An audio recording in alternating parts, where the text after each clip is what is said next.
Testing, testing.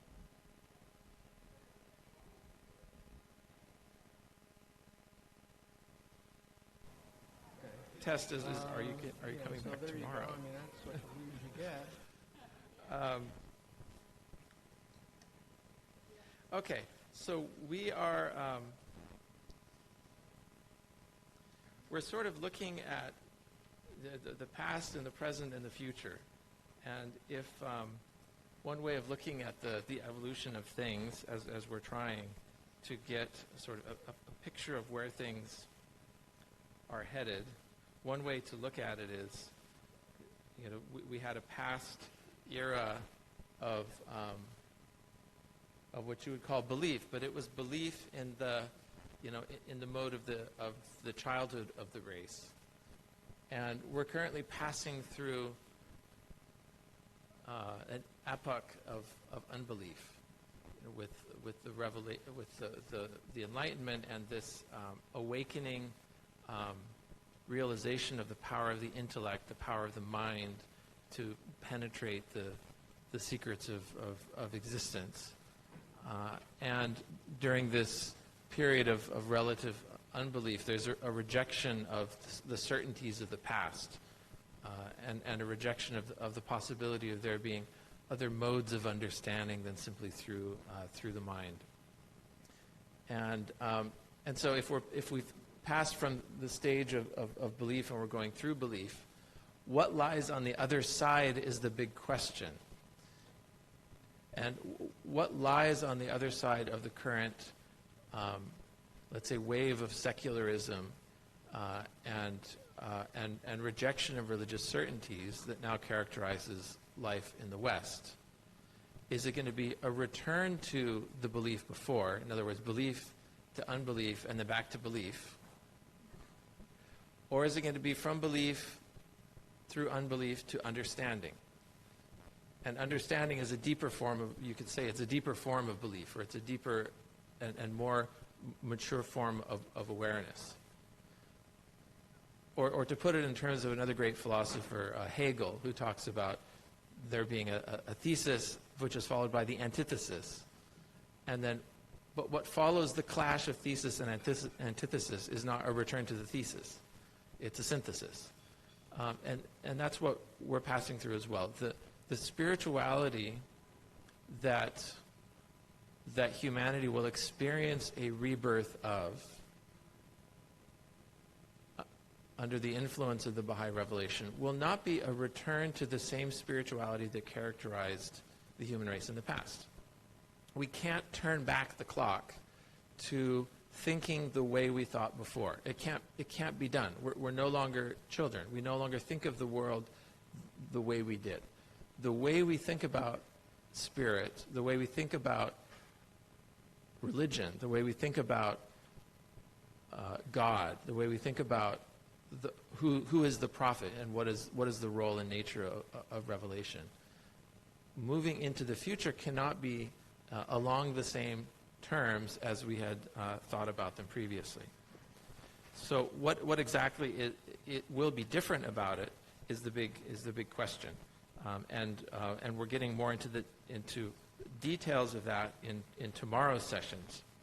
Today, what I wanted to do to finish setting the scene is to turn to the discoveries that have taken place over the last few centuries in the realm of science. And it's really obviously an impossible thing to summarize, what has science learned about the world in an hour or so, or to do anything other than a very incomplete job of it. What I wanted to attempt to do is at least highlight some of what I think would be agreed by other scientists as being among the deeper features of the physical universe that science has managed to extract from the innumerable observations of nature that have been made. In other words, what I want to try to do is provide a brief sketch of some of the conceptual pillars of modern physics. And the reason why I want to do that is because I think it will be no accident that these conceptual pillars of modern physics will map onto deep spiritual principles as well. Because ultimately, there is a correspondence between the physical and the spiritual. The two are mirror images of each other in a way. That itself is a very deep idea, and that idea goes back at least to Plato, if not before. The idea that this physical world is a realm of, almost a shadow realm, as Plato describes it in his Republic. But the shadows are cast by the real things, by the forms. And the two correspond to each other, point for point, even though one is a more imperfect reflection of the other. Nevertheless, there is a deep correspondence that we would expect to find between the processes and objects and rules and laws that we observe in the physical world and those that we observe in the spiritual world. And another consequence of that, by the way, is that the spiritual laws, the laws that govern the spiritual world, are not arbitrary in the end. You know, although they've been thought of in that way, and they've been understood in that way in the past, as being almost, you know, as top-down. You know, the prophet brings the law, and we don't question where it came from. It's just given to us as a body of law, as a body of moral teachings, as a body of do's and don'ts, and so forth. This way of thinking about revelation has a complement. You know, the sort of the other side of that same coin is to look at the process of divine revelation more in bottom-up terms. That it represents a unfolding of realities that are there, an expression of deeper truths, which to the mind that's not trained to recognize them may seem arbitrary and top-down and almost like magic, supernatural, sort of a mystical supernatural thing.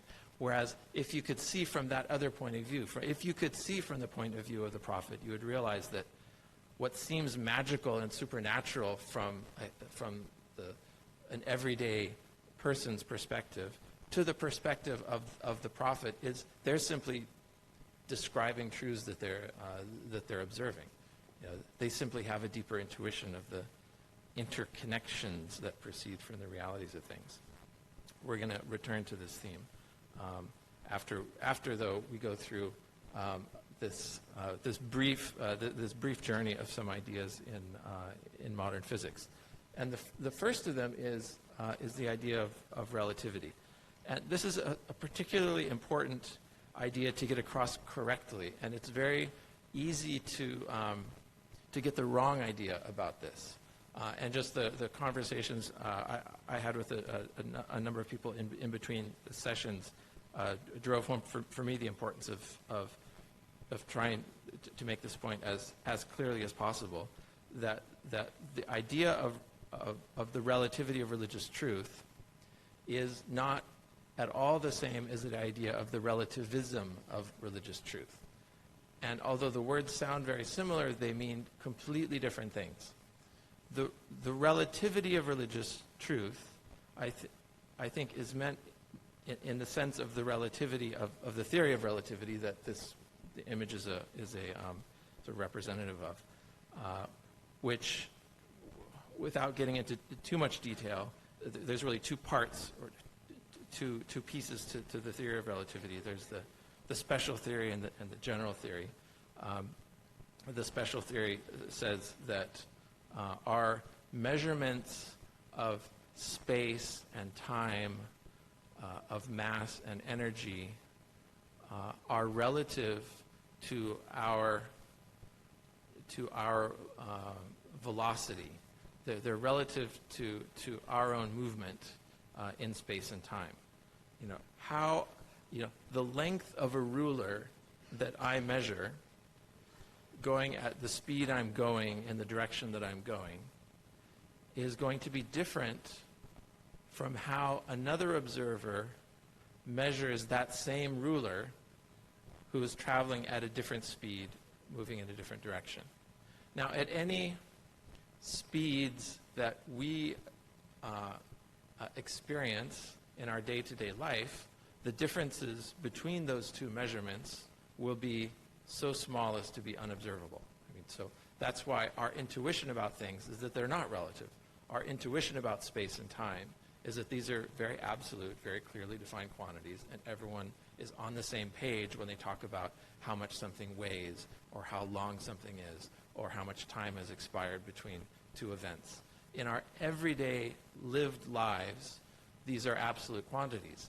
But when you start approaching the speed of light, when your velocity starts approaching the speed of light, there's a bending of time and space, of mass and energy that takes place, such that the observations of someone moving at some significant fraction of the speed of light may be substantially different from the observations of someone else. So two observers measuring the same ruler, one of them passing by at some fraction of the speed of light might say, oh, that ruler measures, they would have a different, they would say it measures a different distance than someone who's at rest relative to that observer. To say that is not to say that measurement is all relative. It's not to say that, well, there's relativism in the measurement of these fundamental quantities, and, well, any measurement goes. The theory of relativity doesn't say any measurement goes. And anything anyone wants to say, you can say, oh, well, that's just relative to, your position.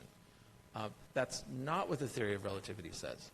The theory of relativity says, given the velocity of observer A, they're going to measure the following distance. And given the velocity of observer B, they're going to measure a different distance. So the distances they measure are relative to their velocities, but it's very much determined within the larger framework of the theory what those distances are going to be, and thus why they're different from each other. That's the difference between relativity, as in the theory of relativity, and relativism, which says that there's no ground or foundation to reality, and it's just a matter of subjective opinion. So that's a really important point to get across, and it's very clear and sort of mathematically precise to explain this in terms of physics, and this is really one of the deeper, like, mind-bending, principles of nature, the fact that this is the case, the fact that space and time and these seemingly absolute quantities actually are relative to our sort of velocity, relative to our position. But to say that is not to say that it all goes. The relativity of religious truth, I think, is a similar thing. It's not that all religious opinions are equally correct. Just as in the theory of relativity, the principle of the relativity of religious truth would say there is a subset of all possible religious opinions or beliefs which are correct. But we immediately have to say, well, what do you mean by correct? Because how you define correctness in a religious context is a lot more of a complicated question than how you define correctness in a scientific context. But if we set aside that rather large caveat for a moment, the overall point is the same between the two. How we get to defining correctness is what will occupy us, in a religious context, is more what will occupy us, I think, more in tomorrow's conversations. But it's going to have a lot to do with the principle of consultation. Because even if two parties agree that they have an infallible basis of knowledge, a certain holy book that they both agree this is the source of truth and that this is absolute, even if they had reached that point of agreement, which is not guaranteed, then those two individuals are going to have different readings of what it means. And so in the end, it always comes down to having to make compromises, having to figure out by some sort of social process, some sort of process of consultation and decision making, and being able to reverse a decision if it wasn't the right decision, and figuring out your way as you go, because we're not in the pristine realm of mathematical truths, but we're in the very messy realm of human social realities. But we're here talking about the theory of relativity, which, there's the special theory and the general theory.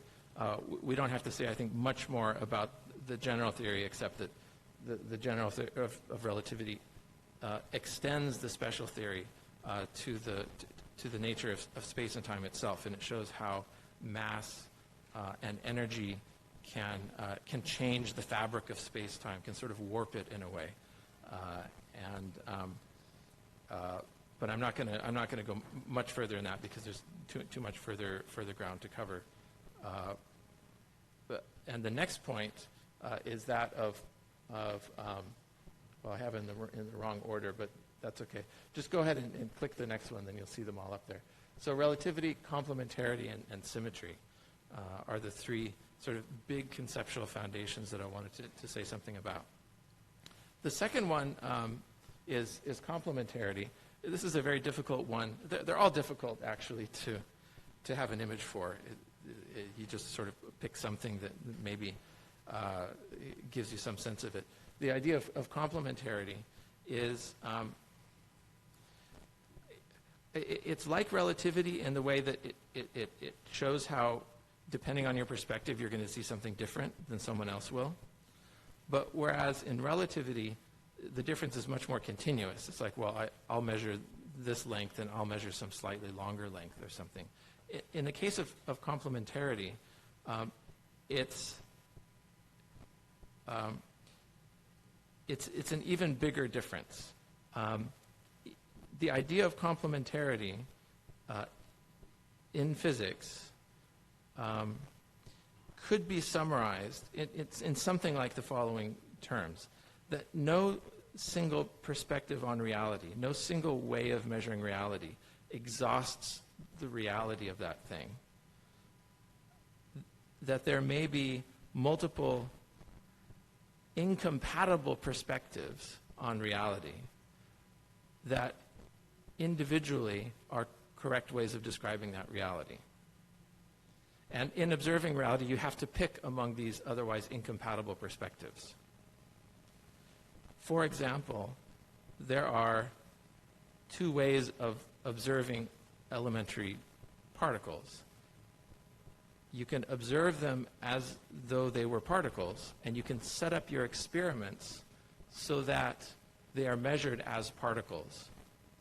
Or you can set up a different set of experiments to measure them as though they were wave phenomena.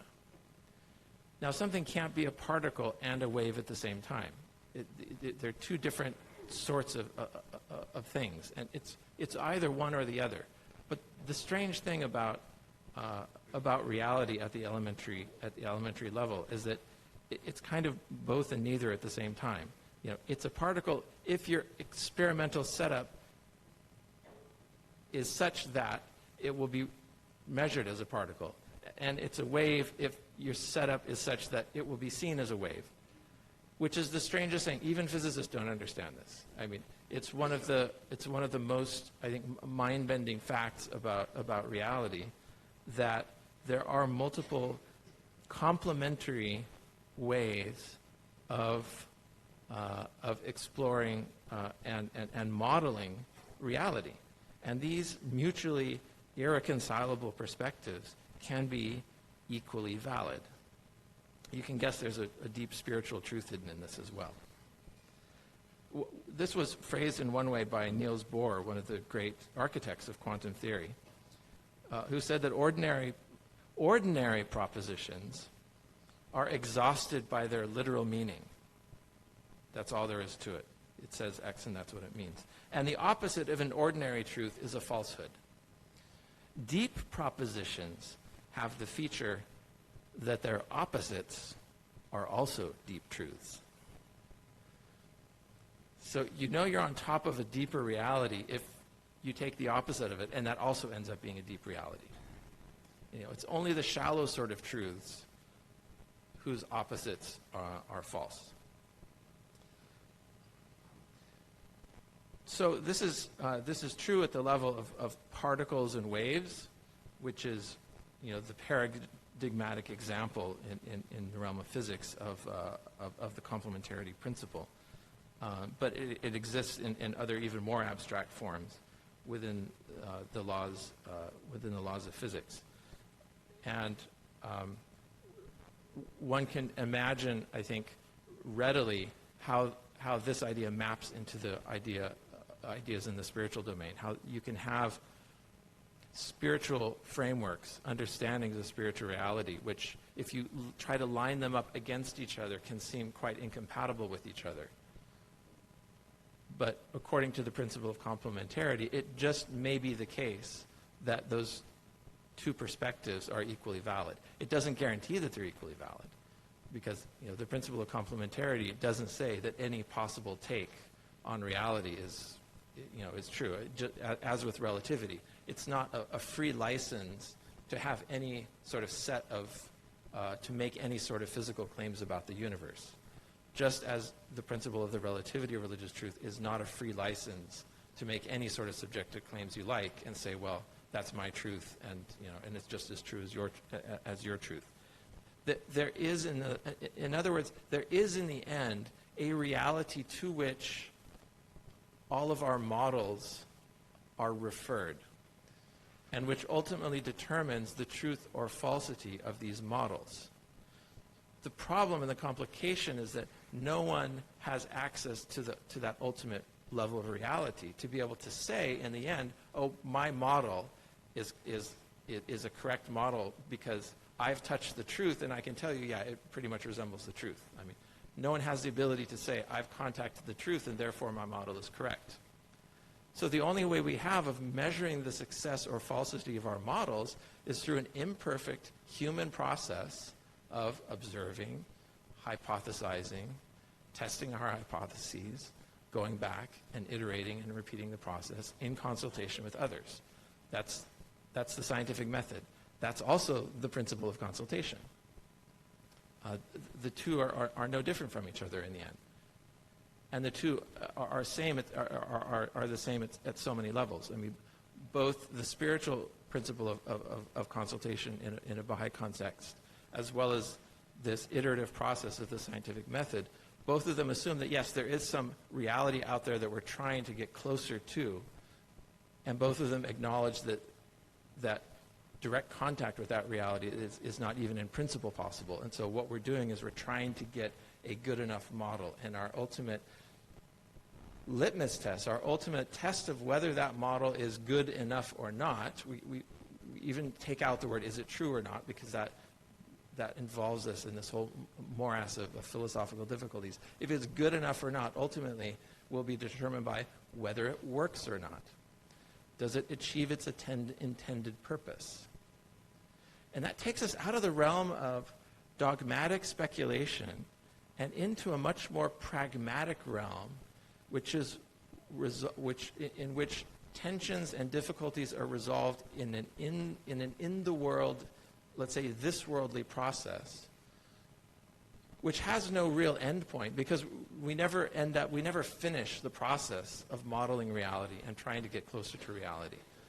And it's a constant conversation. It's a constant process of evolution and getting closer to things. But that's what happens in the physical world anyway. That's the description of things, and the description of even of evolution in the physical realm.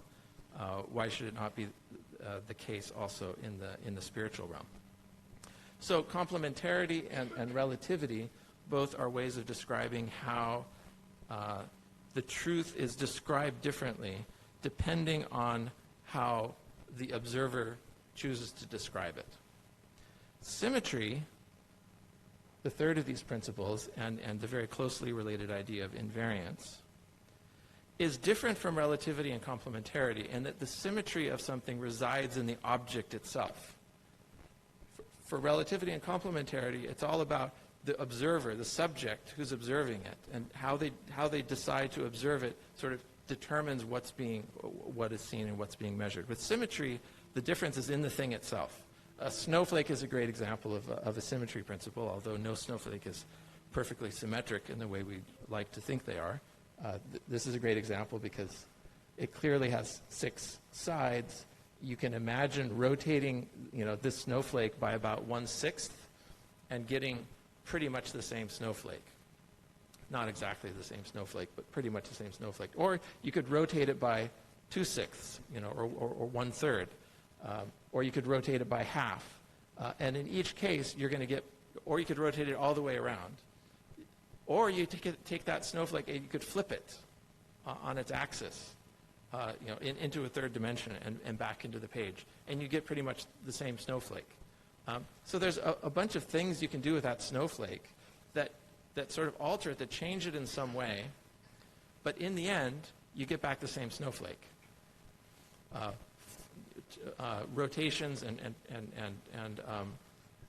these and flipping of it are two examples.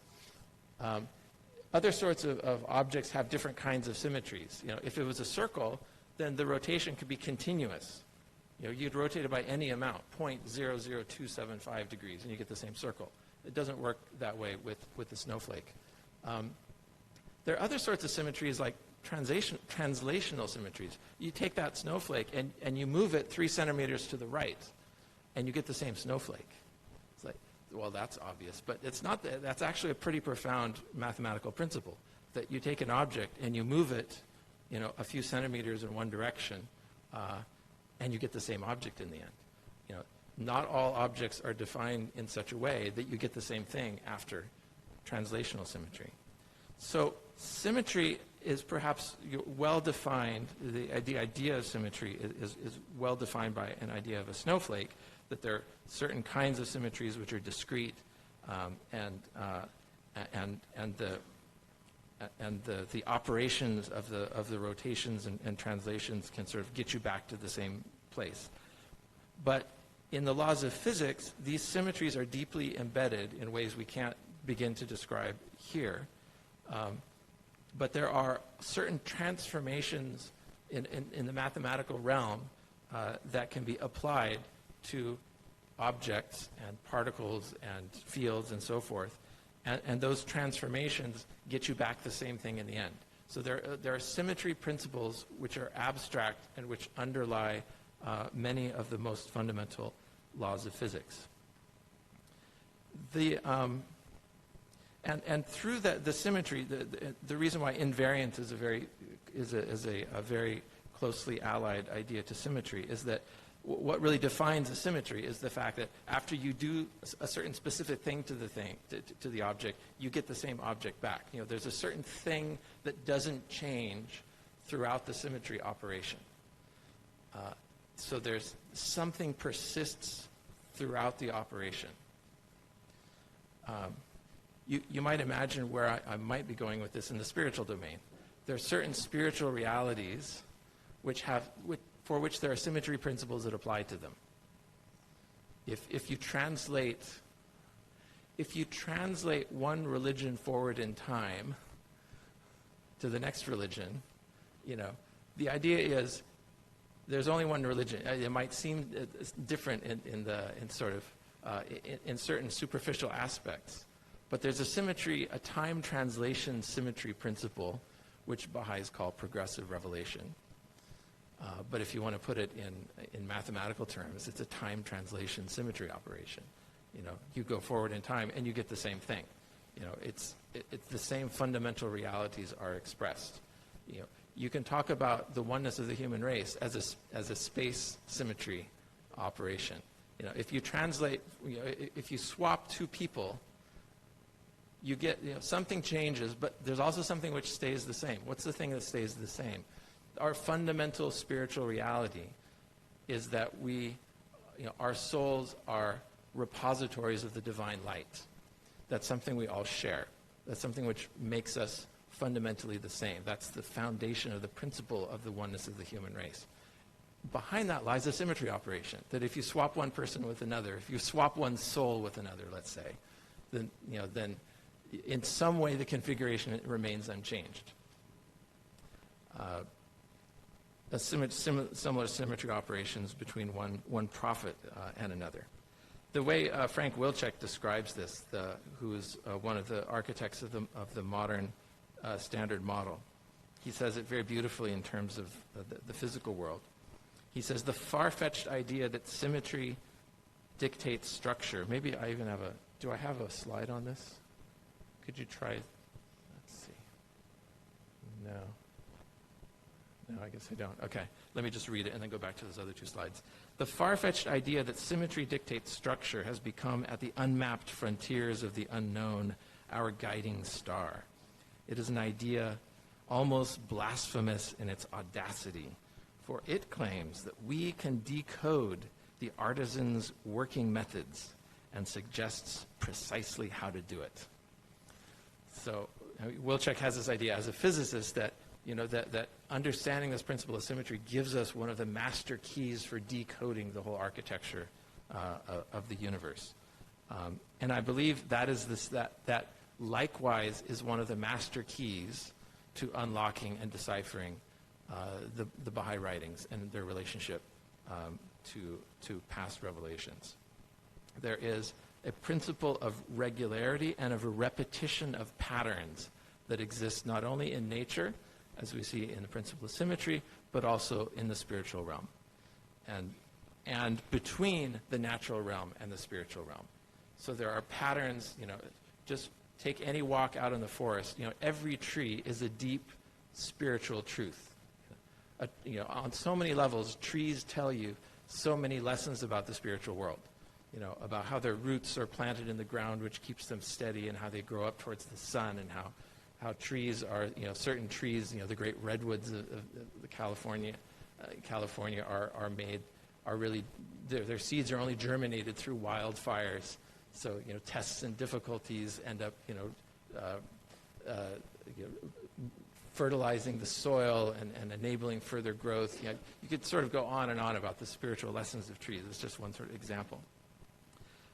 The principle that the macrocosm and the microcosm, or that the human realm, which is the microcosm, and the universe, the cosmos, the macrocosm, the principle that these two are somehow correlate to each other, or mirror images of each other, is one of the oldest ideas in philosophy and in pre-philosophy. Baha'u'llah, in one of his tablets, quotes someone who he identifies as being the very first philosopher, Hermes.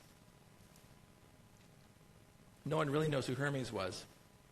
He's sort of a mythical figure, but there are those who identify Hermes with the Egyptian god Thoth, who brings writing to humanity, and who's the author of a particular text called the Emerald Tablet, which Baha'u'llah quotes from in one of his tablets. And this Emerald Tablet, in a few lines, is supposed to deliver the secret of the true secret of alchemy, which is the transformation, sublimation of base matter into gold, which has clear spiritual resonances. And the first line of this Emerald Tablet of Hermes says, "That which is above is like that which is below, and that which is below is like that which is above, to accomplish the miracles of one thing." And this is one of the more ancient texts that has come down to us from antiquity. The idea of this mirror relationship between above and below is a deep symmetry of the spiritual world. Rumi, in one of his poems, quoted by Baha'u'llah on the Seven Valleys, says, "Dost thou consider thyself a puny form when within thee the universe lies folded?" There are more than one way of reading that. I mean, within every cell of our bodies is coded this, literally folded up to the DNA that types the species. So in some way, all of humanity and its potentialities is sort of folded up within ourselves. In another way, our inner horizons encapsulate or recapitulate the outer horizons. The inner cosmos and the outer cosmos are at one with each other. We're moving into very mystical territory of individuals throughout history who have said very similar things. Within each of us is a universe. There's this is a very true statement according to this principle of the symmetry of the microcosm and the macrocosm. So I had a slide, I think it was the next slide, which tries to give an example let's actually go back before we look at that one. That's complementarity. So back to Frank Wilczek. I think he has a great insight in his book, A Beautiful Question. And for anyone who's really interested in these sorts of deep musings about the fundamental laws of physics, I highly recommend this. It's a non-technical book, and he goes into all sorts of great examples. Vision, he spent a lot of time talking about vision and how the vision of... it's a great book.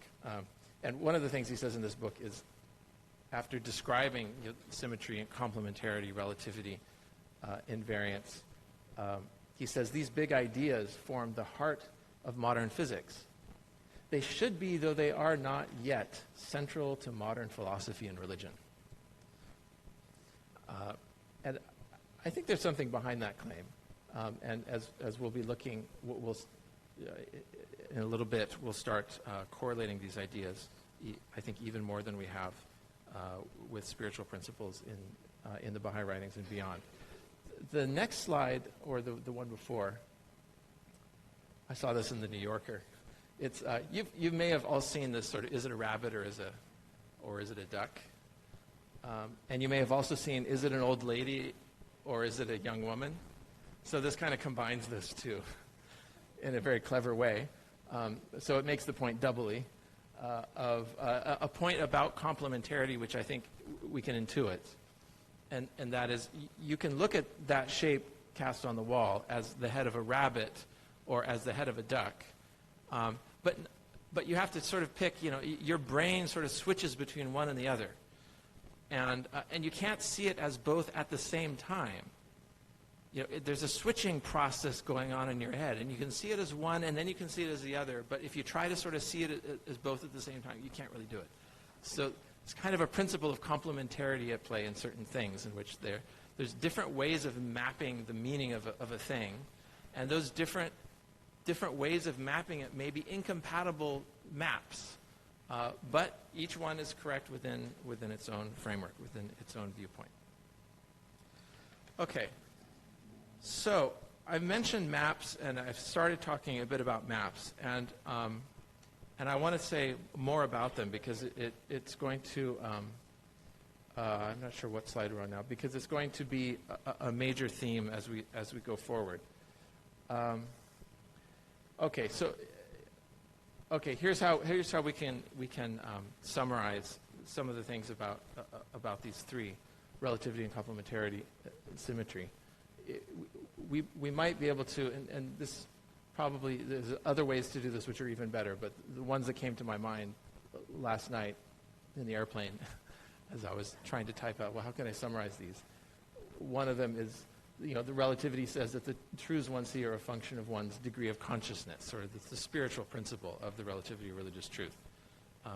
It's not saying there is no truth out there, but it's saying that the truths we see are relative to our own position, so to speak, our own place, our own sort of path on the journey towards God, as we would put it in religious terms.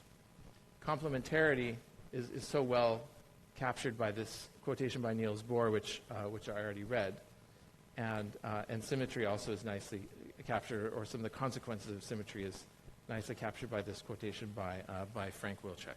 So I guess we've already talked about those. But now, taking these ideas and the idea that we talked about in the last session about what's happening in the Enlightenment can be thought of as successive removals from the center. We begin pre-Enlightenment with our sort of, let's say, childlike wonder at things, and also our childlike narrowness of our field of vision, which places us at the center of everything, both geographically and metaphysically and everything else. And if we think of the process of enlightenment as a successive removals from the center, then it begs the question, what relationship then do we have to truth and reality? If we can no longer claim with any certainty that we are now in possession of the capital T truth, because the truth has now been placed beyond arm's length, then what we're left with is a different kind of relationship to truth. And that different sort of relationship to truth can be deeply informed by the principles of relativity and complementarity that we learn from physics, that it's going to have something to do with our perspective.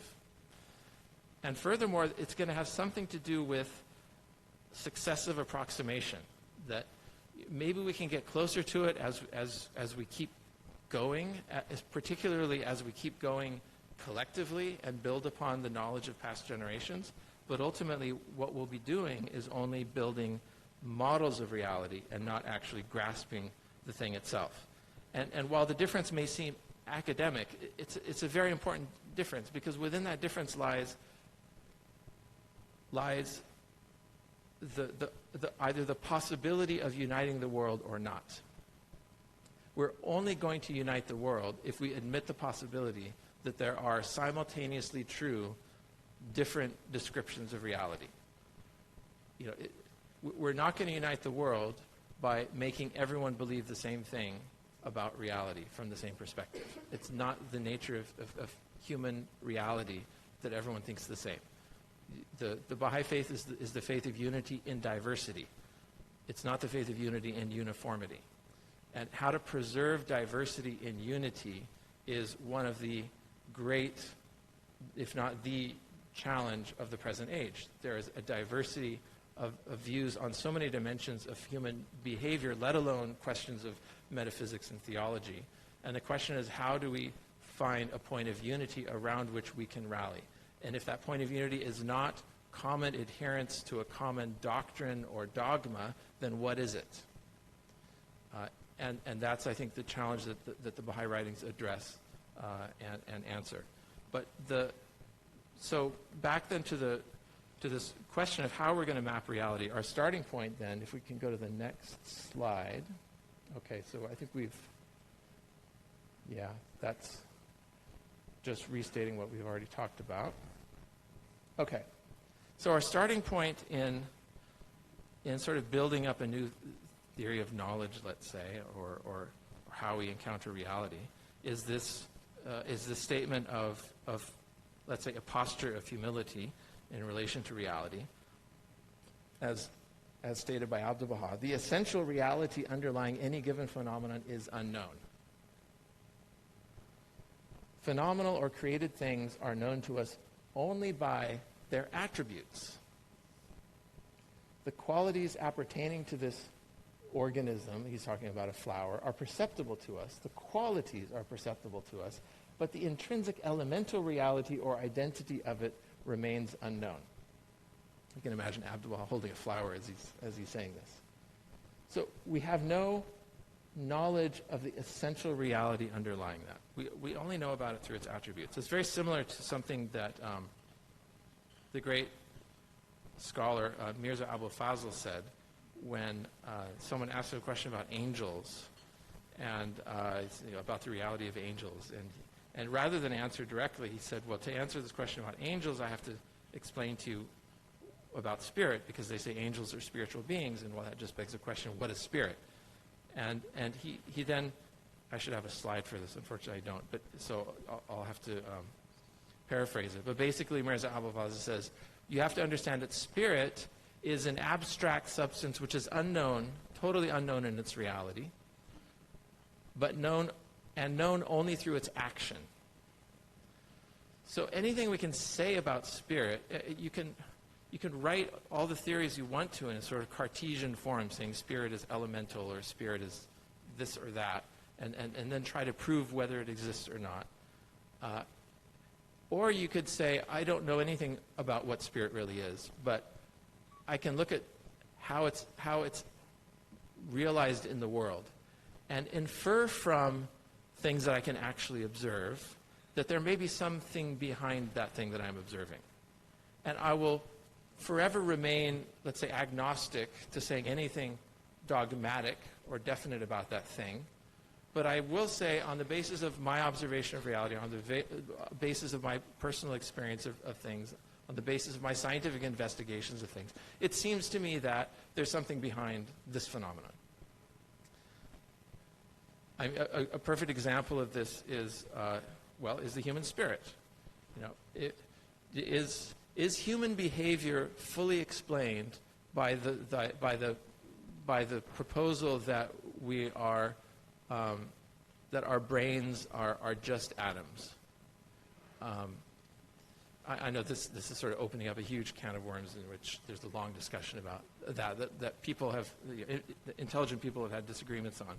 But, one of the arguments for the existence of the human spirit is human action and behavior, which seems so vastly contrary to the idea that we're just programmed machines, or that we're just animals with slightly bigger brain cases, or that the things that we can do, as human beings, the love that we can express, the self-sacrificing things that we can do for others, the sorts of arts and sciences that we can generate, the music that we can write, these products of what Baha'is would say and what many other religionists would say, these products of the human spirit are in themselves the greatest evidence that there's something there. One doesn't need to revert to philosophical arguments and logical playing with words to get at the sort of conclusion that there's something about us that, let's call it spirit, because we have no other word for it, but let's call it spirit. It's that something extra, that we have that distinguishes us from the rest of creation. So how do we go about then coming closer to reality if its essential reality is unknown? We end up approximating. And as an example of the process of approximation and the usefulness of different levels of approximation, let us note, to start with, that the idea that the Earth is flat is an excellent approximation if you're living your life, as people did up until very recent times, within a particular region of the world, never more than a few miles from where you were born. Certainly not getting on a ship and sailing it around the world. So up until a few hundred years ago, the idea, let's say the working hypothesis that the Earth was flat is an excellent hypothesis. And you can get useful stuff out of it. That means at the other end of that mountain range is probably going to be something else which is more or less at the same level. The Earth is not just going up or going down infinitely. It's, on the whole, it's flat, and there might be some local variations. But that's actually a pretty good approximation to how things are. Now, from one perspective, this is useful knowledge. From another perspective, this is abject superstition. It's both, and it's neither. It depends on your perspective. It depends on what you're trying to do with this knowledge. It depends on where you're at in your development of the understanding of the cosmos. I mean, would you tell people 1,000 years ago, or, well, let's go back before the Greeks, because they actually figured it out. Would you sort of accuse primitive people of that this is just an abject superstition that you're assuming the Earth is flat? That's just where they're at. To call it superstition, to call it false, is already to sort of cast it through the lens of our knowledge today and what makes sense to know today. Of course, today it makes a lot more sense to think of the world as a sphere, so that's the next slide. Oh, wow, I have it rotating. I'm not sure why. Okay, so this is my attempt at making really flashy slides. I'm not very good at it. Okay, so the next level of approximation is to imagine that the Earth is a sphere, which is true to a much better level of approximation, but it's also false at some level. I mean, it's not really a sphere. I think it's what's called an oblate spheroid. Is that the phrase? It slightly bulges at the equator because of its rotation, and so but a sphere is a pretty good approximation, right? I mean, you're not going to call someone to task if you say, well, what shape is the Earth, and say, oh, the Earth is a sphere. Are you going to say, oh, no, it's not? You're wrong about that. It's an oblate spheroid. Well, maybe if you're in a physics class that's that's concerned with the shapes of astronomical objects, that's a reasonable sort of rejoinder to someone saying the Earth is a sphere. But in most cases, that's a pretty good approximation. And then, of course, along with this, well, let's see, what did I have as the next slide? Okay, And then the next, the next level of approximation isn't even that it's an oblate spheroid, but that the Earth, is orbiting the sun within its own sort of local space-time reference, in which space itself is warped or curved by the Earth's own mass, and by the mass of the sun, and which is a very different picture than the spherical Earth view. In the terms of the laws of physics, you can think of the flat Earth as being our first approximation, and maybe the second approximation would be, let's say, Newton's laws, which does a really good job of describing how we interact with the Earth. It's one very simple equation for if you've taken a physics course at some point in your life, you've probably seen minus g/mm over r, and that pretty much does it. That's all you need, and you can build a rocket that takes you in orbit around the Earth with g/mm over r. It's a fantastically simple equation that you can get a lot of cash value out of, but it's a very wrong equation if you go to the next level. If you ask, well, what's the gravitational well of the biggest stars that collapse and become black holes, and the density of these stars is so great that within a few kilometers of the center of that collapsed star, even light can't escape. Well, that's no longer g/mm over r squared. That equation is not going to explain to you, how you orbit around a black hole. So at some point, even that excellent approximation breaks down. There's a very deep lesson to be drawn from this observation of the physical world, a very deep lesson about spiritual reality, it seems to me.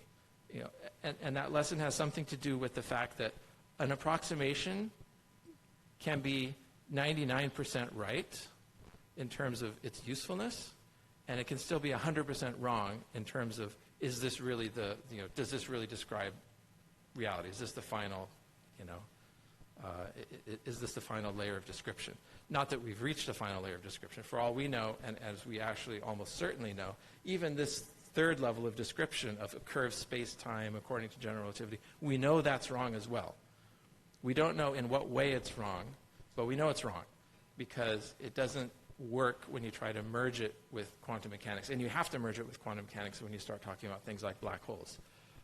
The theory is incomplete without somehow weaving together these two great pillars of modern physics. On the one hand, Einstein's legacy of relativity. On the other hand, Niels Bohr's and others, Heisenberg's and others' legacy of quantum mechanics.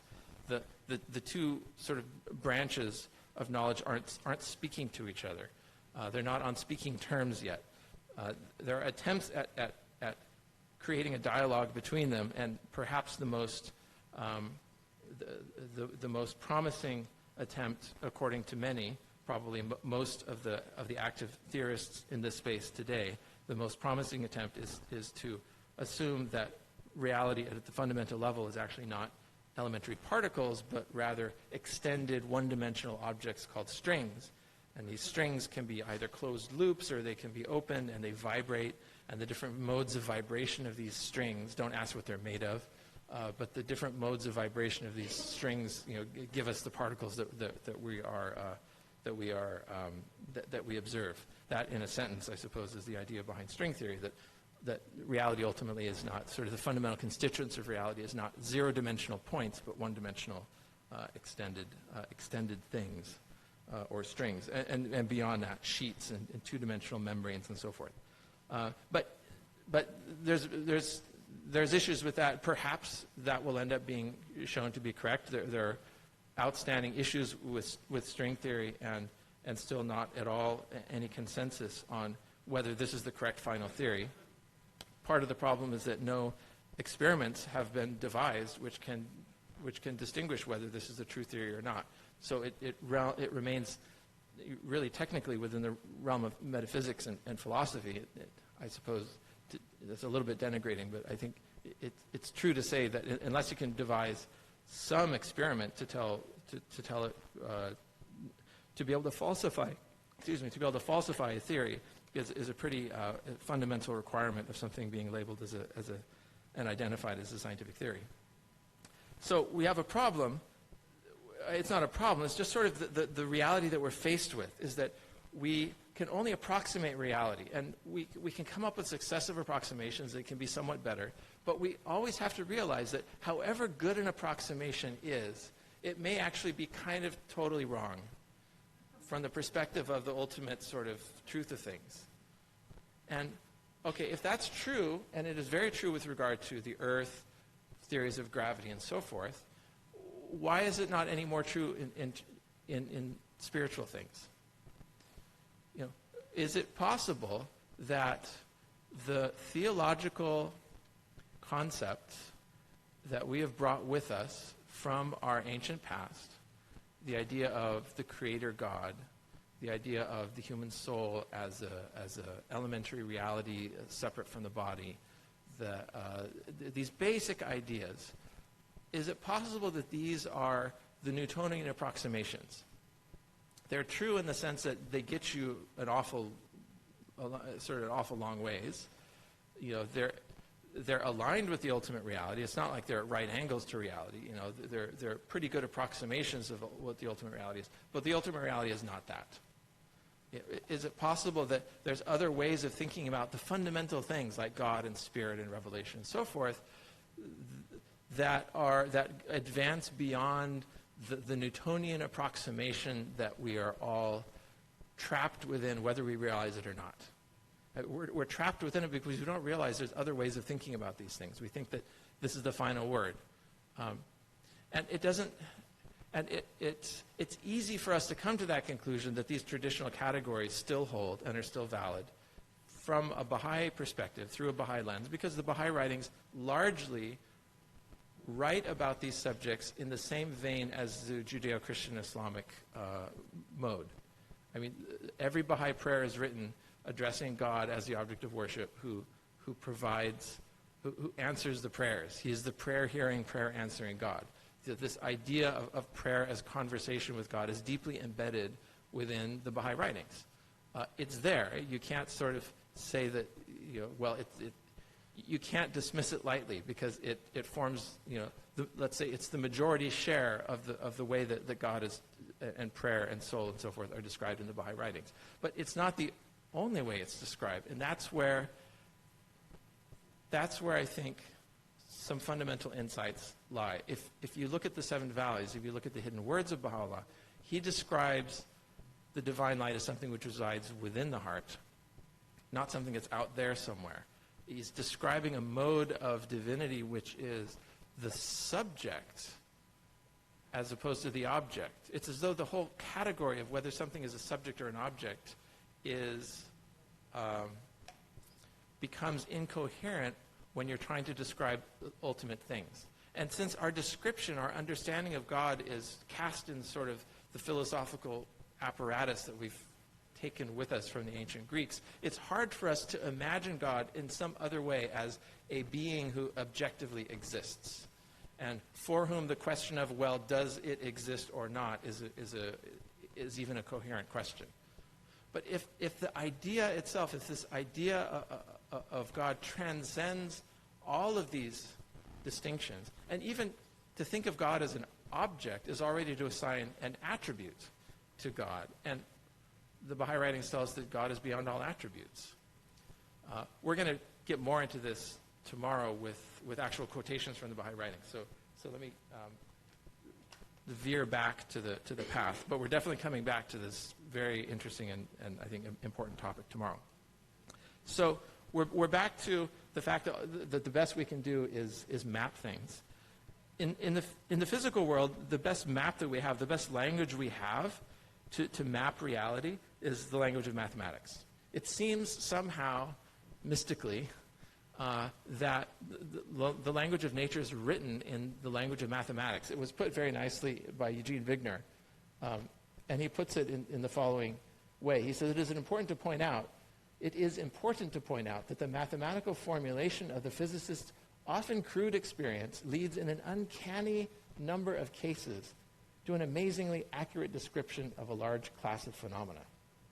So, in other words, you can do your math in your corner and sort of figure through purely logical processes and following the premises to their conclusions and spin out the most amazing and complex sort of mathematical theories, which you would not guess would necessarily have to have any connection to reality, but they do.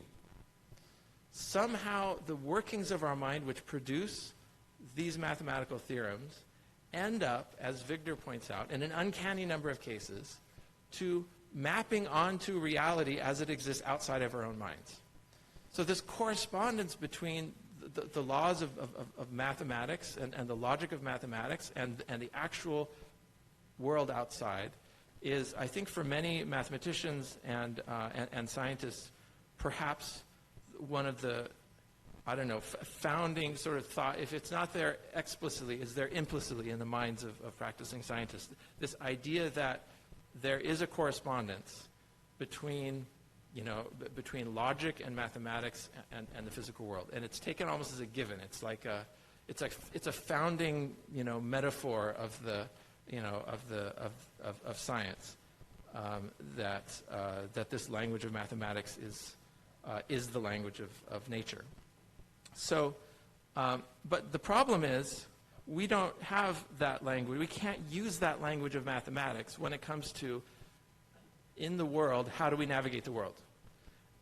How am I going to decide what to do in relation to my neighbor? How am I going to organize myself? How am I going to, live my day with other people who think differently than I do? Mathematics is not going to answer those questions for you.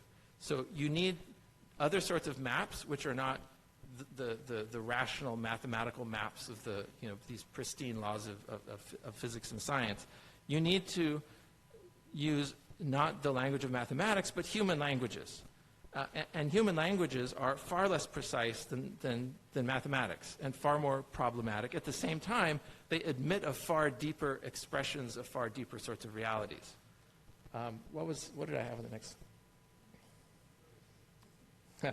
For those who know Richard Feynman, this is Feynman expressing this idea about something can be like 99% right, but all the way wrong. And he puts it in the following ways. This is at the opening pages of the Feynman lectures in physics, light bedside reading for those who who want to learn more about physics. He says, finally, and most interestingly, philosophically, we are completely wrong with the approximate law. Philosophically, we are completely wrong with the approximate law. Our entire picture of the world has to be altered, even though the mass changes only by a little bit. This is in the context of a larger discussion. So this is a very peculiar thing about the philosophy or the ideas behind the laws. Even a very small effect sometimes requires profound changes in our ideas. And again, if this is the case in physics, why is this not the case in religion, in spirituality? If one really wants to internalize this idea, this humbling lesson from the experience of science, then one should be doubly humbled in any attempt in a religious or spiritual domain to say, well, this is the truth, and beyond this is just error, because even if it's true in the sort of Newtonian approximation, there may be other frameworks within which the thing that you hold to be true is actually error. And again, this is not a sort of meant to go down the road of, okay, well, let's throw up our hands and no one knows the truth and it's all relativism. It's very different from that. It's a constrained sort of relativity within which there's a subset of perspectives and a subset of ways of navigating the world, which ultimately align with reality. And of course, the whole challenge is identifying and picking apart what that subset of ideas and paths is from the rest of the rest of the ways that we could go. But we have to do it through language. So if we go to the next slide, we'll skip that idea. We've pretty much covered it. Okay, so these two are I think great visuals to illustrate a point about language and the inability of language to really represent ultimate realities. Because the words that we have, the language that we have, there's no reason for us to assume that the components of language, the words and the grammatical structures, map onto reality in a one-to-one sort of way. Just because we have the word spirit doesn't mean that there's some element of metaphysical reality out there corresponding exactly to this idea of spirit that we have this nice, precise definition in our dictionaries for. Part of the reason is that in English, we have a whole lot of words for one idea, oftentimes. And these words come from accidents of the evolution of the language. We have a lot of Germanic words, which are the core, let's say, words of English. We have a lot of Latinate words that come in through William the Conqueror in 1066 and this sort of infusion of Latin speakers onto the English continent for many centuries, which profoundly altered the language and which greatly expanded the vocabulary of English. In many cases, adding extra words with these Latin roots alongside words with Germanic roots. And that means, English is a kind of a hodgepodge in that way. It's a messy agglomeration of a lot of historical roots. That's important for us to understand when we try to systematize theologies or when we try to think clearly about subjects like spirit and soul and so forth. I mean, the words spirit and soul, they have roots in our language which don't necessarily, which are arbitrary in their mappings. And don't necessarily, and the fact that we have multiple words doesn't mean that we have to go and look for multiple ultimate realities that these words correspond to. I mean, it could just be an accident of the language and of history that we have these multiple words. So just one thing to keep in mind about the limitations of language. What we end up making then with these words are these maps of reality that help us navigate the spaces in which we live, that help us communicate with each other and get practical things done. These maps of reality may be themselves evolutionary and have a pull date on them. And as time goes on and as our social reality changes, these words, which themselves reflect social reality and create social reality, I mean, it's a very complicated two-way relationship. The language that we use to describe things that we experience, but the language itself defines the parameters of experience. As the book by Paul Lample, is it called The Construction of Social Reality? Does anybody know that? Revelation and Social Reality. The opening chapters has a great description of how language constructs our social reality. And it's useful for a Baha'i context to read that. But it can be that these maps of reality may end up getting sort of old and worn and no longer do a very good job of getting us from place to place. This is a great example. It's a map of the city of Jerusalem, a mosaic map of the city of Jerusalem that was fairly recently discovered, in the last couple of hundred years, that had been the floor of an old church in somewhere in Jordan. And after an earthquake, the church collapsed and the floor was covered up. And later they uncovered this map. And it's actually a map of the whole Holy Land. And this is just a tiny piece of this larger map. And this is the piece that shows most of the city of Jerusalem as it existed in the 6th century A.D. And you need to have a pretty thorough familiarity with Jerusalem to make any sense of this map.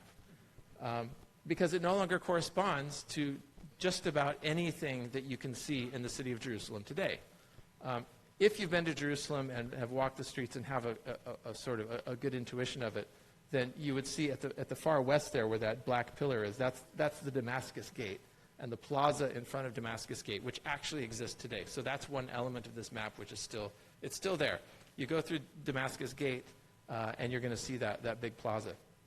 And then running straight through that map to the east is the Cardo, and those little sort of pillars above and below indicate the different stalls of the different different shops that lined the Cardo. And no one actually knew that street existed until people started excavating parts of the Jewish quarter of the old city in the last century, and lo and behold, they found the big paving stones corresponding to this street, which existed in the map but didn't exist anywhere in reality until they started digging up pieces of it. people have, archaeologists and historians have, of course, had a great fun with this map, trying to correlate, all the buildings. There's different churches. That big church at the lower center is the Church of the Holy Sepulchre, which still exists, but which isn't really that recognizable from the image in the mosaic. You don't even really see the Temple Mount, and because Al-Aqsa Mosque and the Dome of the Rock didn't exist in the 6th century AD. So that element, which is a major feature of the city of Jerusalem, wasn't obviously mapped by this map at that time. And you can tell even this tells you something not just about what was physically in the city roughly, but it also tells you something about how people valued it. So in the 6th century, Christians didn't think that much, obviously, about the Temple Mount because it didn't even appear on the map. Who knows what was there at the time, but it was so unimportant that it didn't sort of get its own spot on the map. Of course, now everyone focuses on the Temple Mount as the sort of locus of the conflict between Judaism and Islam, and by extension Christianity. It's sort of localized to that one spot in the middle of the old city of Jerusalem. I mean, it's like an incredibly important flashpoint for the world right now. It's not on that map. So it's an interesting sort of thought experiment to imagine how maps like that can be like the theologies of the past. These old maps are like the old theologies that have outlived their usefulness to navigate us through the modern world. Because there's all sorts of, features to life in the modern world that are not anywhere on those maps. But the maps still have value to us. We still revere them and venerate them in their own way. We still learn a lot from them about how we thought about things in the past. But you're not going to use that map to, if you're a tourist in Jerusalem today, you're not going to use that map to get from point A to point B. It's simply not useful for that purpose anymore. That's sort of the nature of the maps of reality that we build for ourselves. Another example of a map is the next slide. So this is a close-up of the London Underground, which is a fantastically complicated web of tunnels and stations. And to try to represent this on a regular city map would be so confusing that no one could get anywhere with it. To actually, let's say, correctly represent the tube stops on an actual map of the city of London would be a very counterproductive. It would be a very counterproductive thing to do, and it would end up producing a useless map.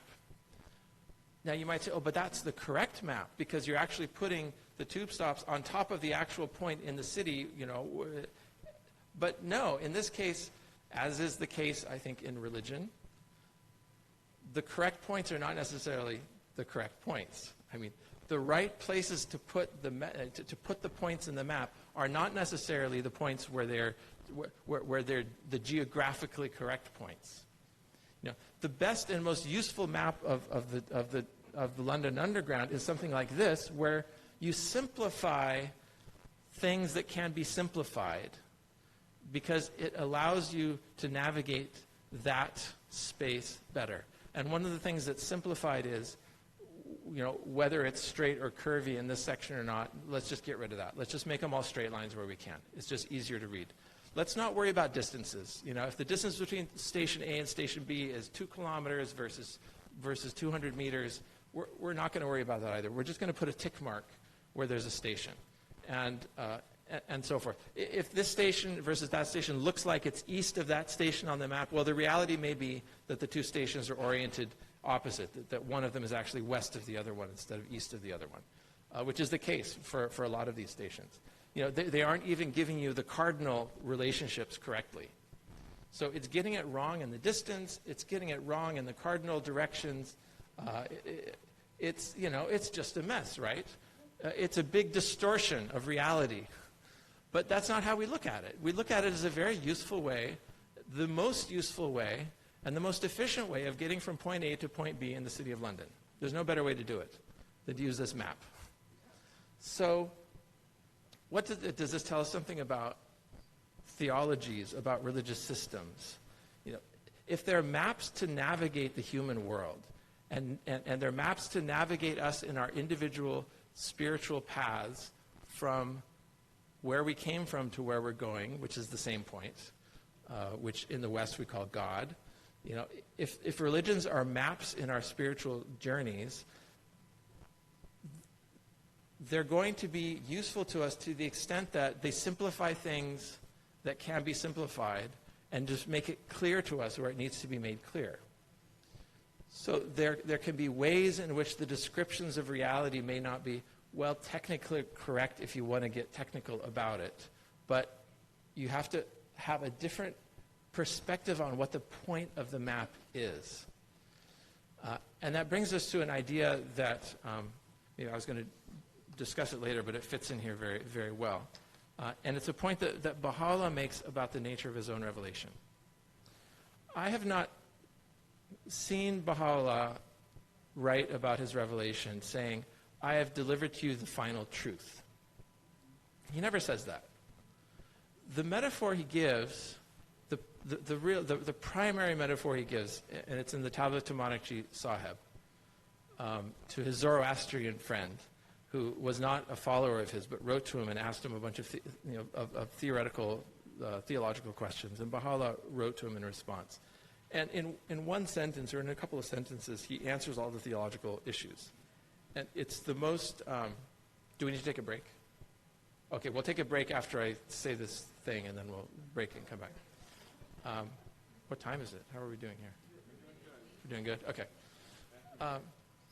So Baha'u'llah says that the divine physician hath his finger upon the pulse of humanity. He perceiveth the illness and prescribeth in his infallible wisdom the remedy. The remedy which a previous age may require can never be the same as that which a subsequent age may need. Then he says, be anxiously concerned with the needs of the day in which ye live, and center your deliberations on its exigencies and requirements. That, in a few sentences, is a true encapsulation of Baha'u'llah's revelation. And it's important in what it says and what it doesn't say. You know, it's not saying, I'm providing the final theory of truth. What he's saying is, this is the remedy that the world needs. And it's not going to be the same as what tomorrow needs, and it wasn't the same as what yesterday needed. And saying it's a remedy is very different from saying, this is the absolute, unchangeable, sort of dogmatic truth. And it's only, I think, by seeing it as a remedy that we can escape this endless cycle of whose dogma is correct. See, we escape that cycle when we think of the revelation, as Baha'u'llah himself invites us to, in the category of a remedy for the illness of the age. It's a map in that sense. It's a map that enables us to navigate the space of human culture, and enables us to navigate through the dissonances and the disunities of the present day. It allows us to get to a point of unity. And it does so by making certain claims which in many cases sound exactly the same as the sacred texts of the West have claimed. And in other cases, a smaller proportion of cases, but in other cases, says things which seem to align and resonate much more with the sacred texts of the East.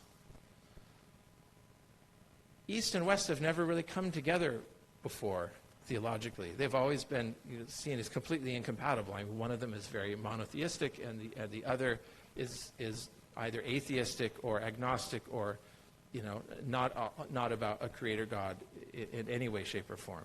Baha'u'llah says his revelation is neither of the East nor of the West. He's bringing the two together. And you can't bring the two together by saying, okay, in the end, this one is right and the others were all wrong. So that's not the way they're going to be brought together.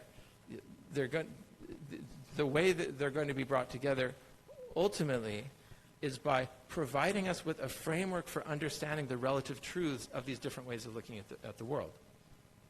And an explicit example of that, because this is a major claim, an explicit example of that is in, again, this tablet to Monarchy Sahib, the second one that Baha'u'llah wrote, where his Zoroastrian friend, came back to Baha'u'llah and said, you didn't answer my questions.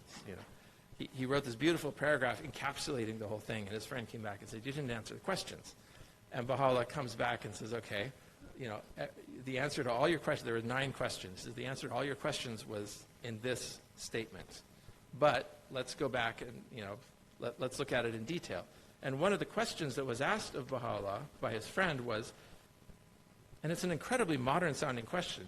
His friend says there are 4 different ways, 4 different schools of thought to understand God, basically, God and the world. And then he proceeds to describe these 4 schools of thought, which are, roughly speaking, monotheism, the idea that God created the world and sends prophets. Deism, the idea that God creates the world and then isn't actively involved. Pantheism, the idea that, God is sort of all things, equal to all things, the ground of all things. And finally, really atheism, or agnosticism. Don't talk about God as really power politics. And really everything is just cycles of growth and decay, and everything is just sort of moving along its own. And if philosophers or kings talk about God, it's just to keep people in line. And so he asked Baha'u'llah, well, which of these 4 schools of thought is correct? And this is where you think Baha'u'llah would, if there is a correct, if there is one is right and the others are wrong, this is his golden opportunity to say, okay, well, monotheism is correct and these other isms are wrong. But that's not what he did. He answers, be anxiously concerned with the needs of the day in which you live. And when pressed, he answers more directly by saying that, the first of these is closer to piety. He uses a very particular word in Persian, taqwa, which is translated sometimes as righteousness and sometimes as piety and sometimes as God-fearingness. So he says the first of these is closer to that, he said. But it's possible to provide a justification for each of the other 3 schools because they also contain part of the truth. So it's an incredible admission on the part of a prophet, of the founder of a religion, to take a question as to the very fundamental theological ground and to leave the question open. And to say, well, maybe there's a preferred way to look at it.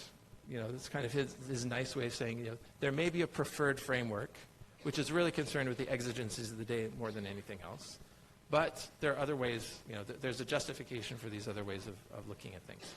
So that's one example of there being multiple simultaneous maps or narratives which can and should and indeed must coexist going on into the future.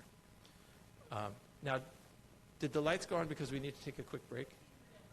A 15-minute break. Let's take a 15-minute break and come back. All right.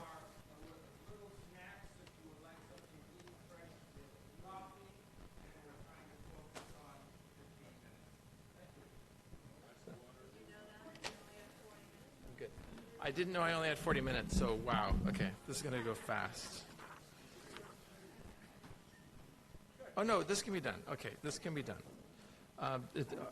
Hopefully even with some time for questions, I hope.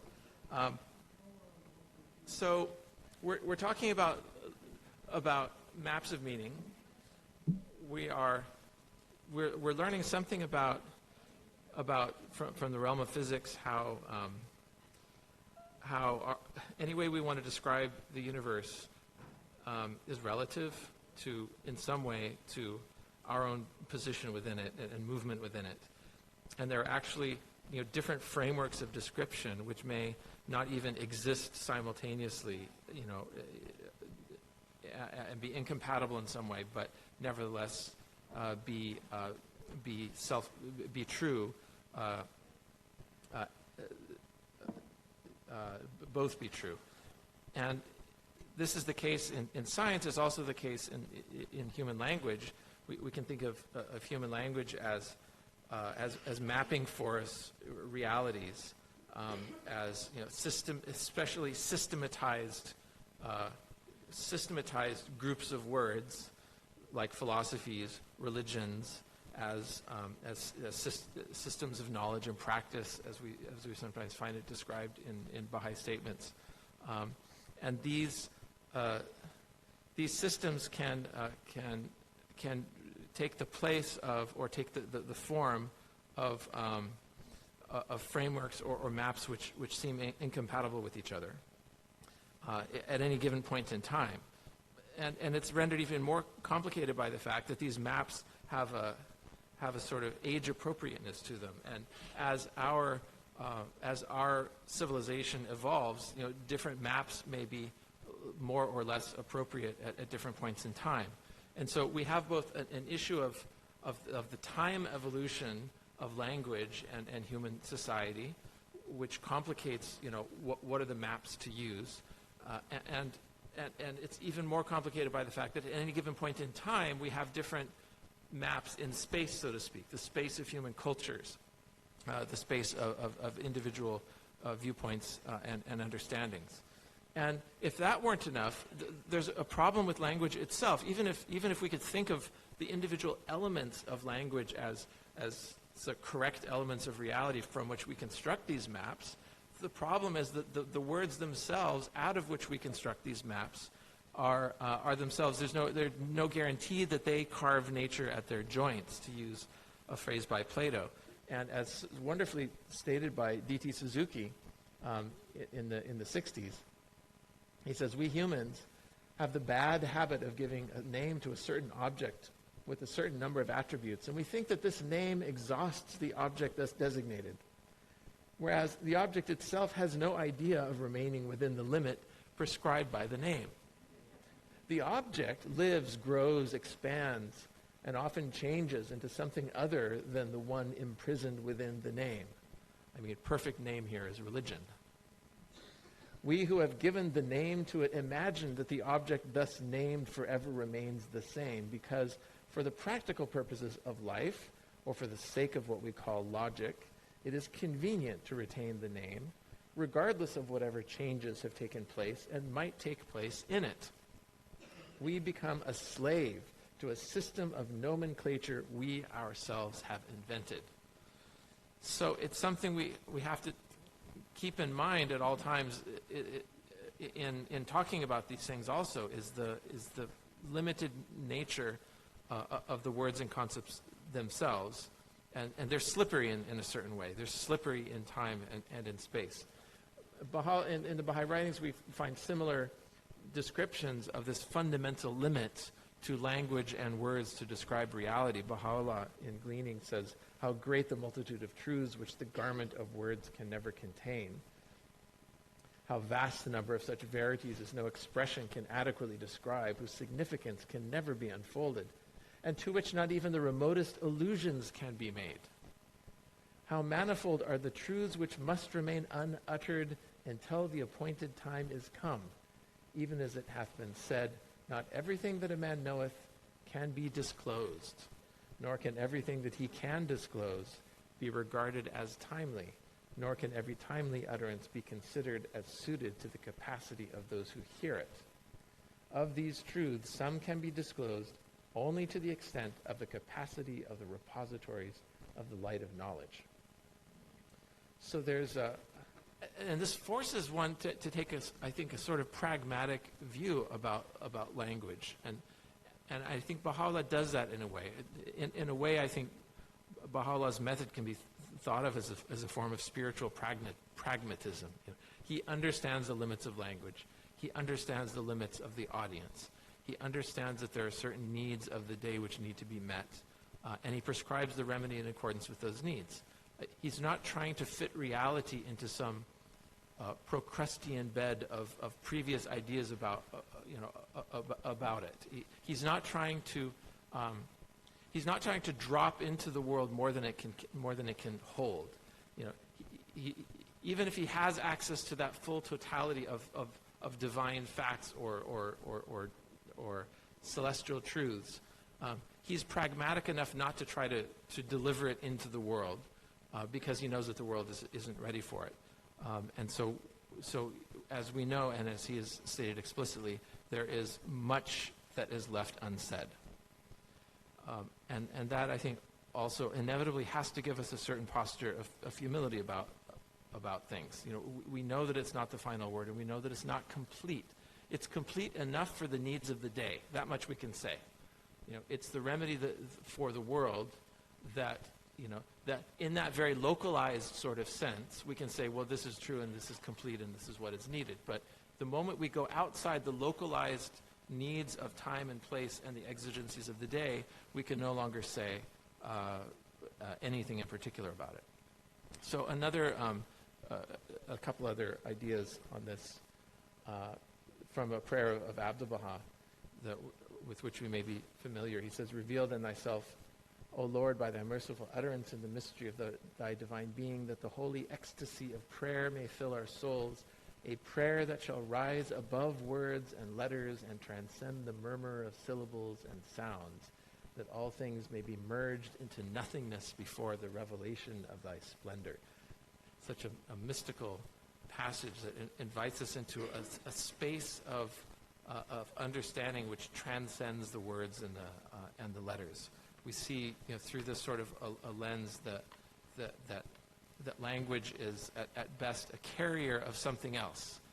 It's evocative of something else, and that something else we might call spirit. From the wisdom of the East, also in the Zhuangzi, who is one of the, let's say, co-founders of the Taoist school, an idea about language. He says the fish trap exists because of the fish. Once you've gotten the fish, you can forget the trap. The rabbit snare exists because of the rabbit. Once you've gotten the rabbit, you can forget the snare. Words exist because of meaning. Once you've gotten the meaning, you can forget the words. But the problem, of course, is that the meanings are only conveyed through words, so you can't forget the words at the start. You can only forget the words at the end. So, and it's almost as though, as Baha'u'llah describes, we're swimming in the ocean of certain ideas and thoughts and structures that we have no knowledge of. This is true, I think, of the language that we speak. It constrains and determines the nature of our thoughts in ways that we don't fully understand. In a similar way, in a sort of spiritual language, Baha'u'llah talks about the Son of Truth as something also which we depend upon even though we don't understand it. It's a part of the matrix of our world. O sun-like mirrors, look ye upon the Son of Truth, ye verily depend upon it, were ye to perceive it. Ye are all as fishes moving in the waters of the sea, veiling yourselves therefrom, and yet asking what it is on which ye depend. We can't see or feel or touch these waters of the, let's say, of the divine will, these breezes of the Spirit that flow through all things, that we can easily ignore them and say they're not there. And those who perceive them will never be able to prove to someone who doesn't perceive them that they're there, because it's the nature of our existence that we are moment to moment immersed in forces which can properly be described as divine or spiritual, but which only the spiritual eye can see and only the spiritual ear can hear. And so part of the consequences of this limit of these limits of language, as we've already introduced, is the idea that there will be in religion as in science complementary perspectives. And it's a funny thing, and I'm not sure yet that this is a universal conclusion, but it seems that when we talk about complementarity and complementary perspectives, we're usually talking about two, and not three, or four, or seven. Usually. It's a funny thing in physics as well. You have dualities running through the laws of physics, but not trialities. I mean, it's particles and waves, not particles, waves, and something else. It's mass and energy, not mass and energy and something else. There seems to be, for some reason, I think, which is not fully understood, a division of things into two at the most fundamental level. And this runs through divine sacred scriptures as powerfully as it runs through the laws of physics. There's a tablet of the Bab where he talks about the B and the E. In many of the prayers, it refers to the letters B and E, which are joined and knit together.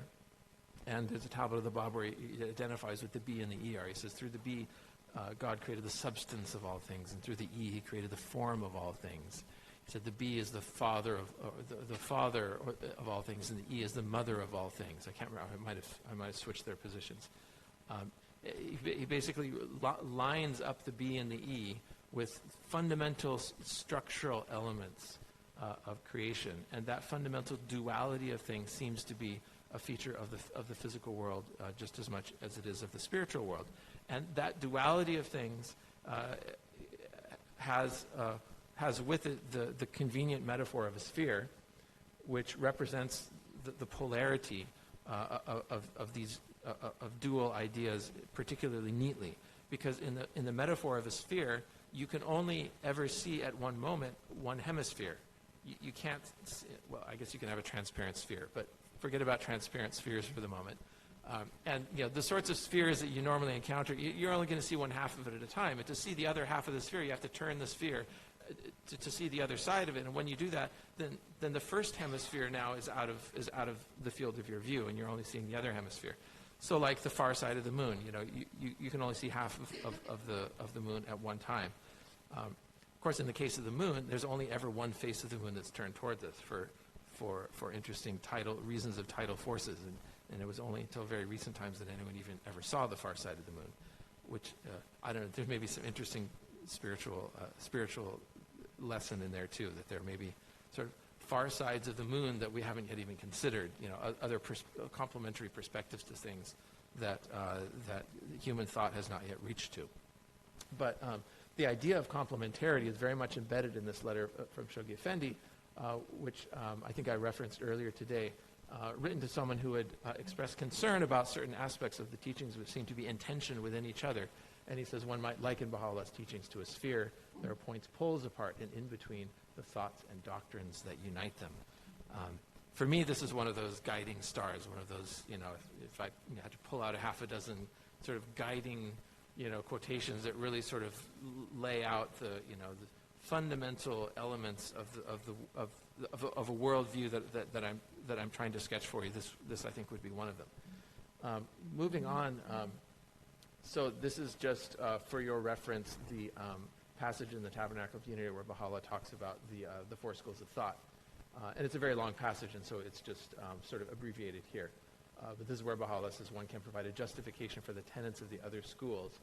For in a sense, all things have been and shall ever remain the manifestations of the names and attributes of God. Such a key statement, I think, guaranteeing very fundamentally a very radical theological openness within the Baha'i teachings based on statements like this that Baha'u'llah made in relationship to God and the relationship between God and creation. And as we see in the quotations that follow, let's look at the next one. There are other examples of this sort of, there's several other examples, and I'm just going to give you, I think, three more examples, maybe just two more, where Baha'u'llah also sort of has an opportunity to draw a bright line and say this is right and that is wrong, this is true and that is false, but he doesn't. And another case where he does this is, it's in the Lahi Jamal and Border Jerdi, which is a well-known tablet of Baha'u'llah that hasn't yet been translated into English, but this is a provisional translation, and Baha'u'llah here is resolving a dispute between two of his followers who were at odds with each other as to what Baha'u'llah's own station was. And one of them said, well, you're God, and the other said, well, you're not God. And well, so they asked Baha'u'llah, well, which of us is right? So are you God or are you not God? Are you God or man? And Baha'u'llah says that one person envisages the unseen, the transcendent, the inaccessible one in the person of the manifestation without making any distinction or connection between them.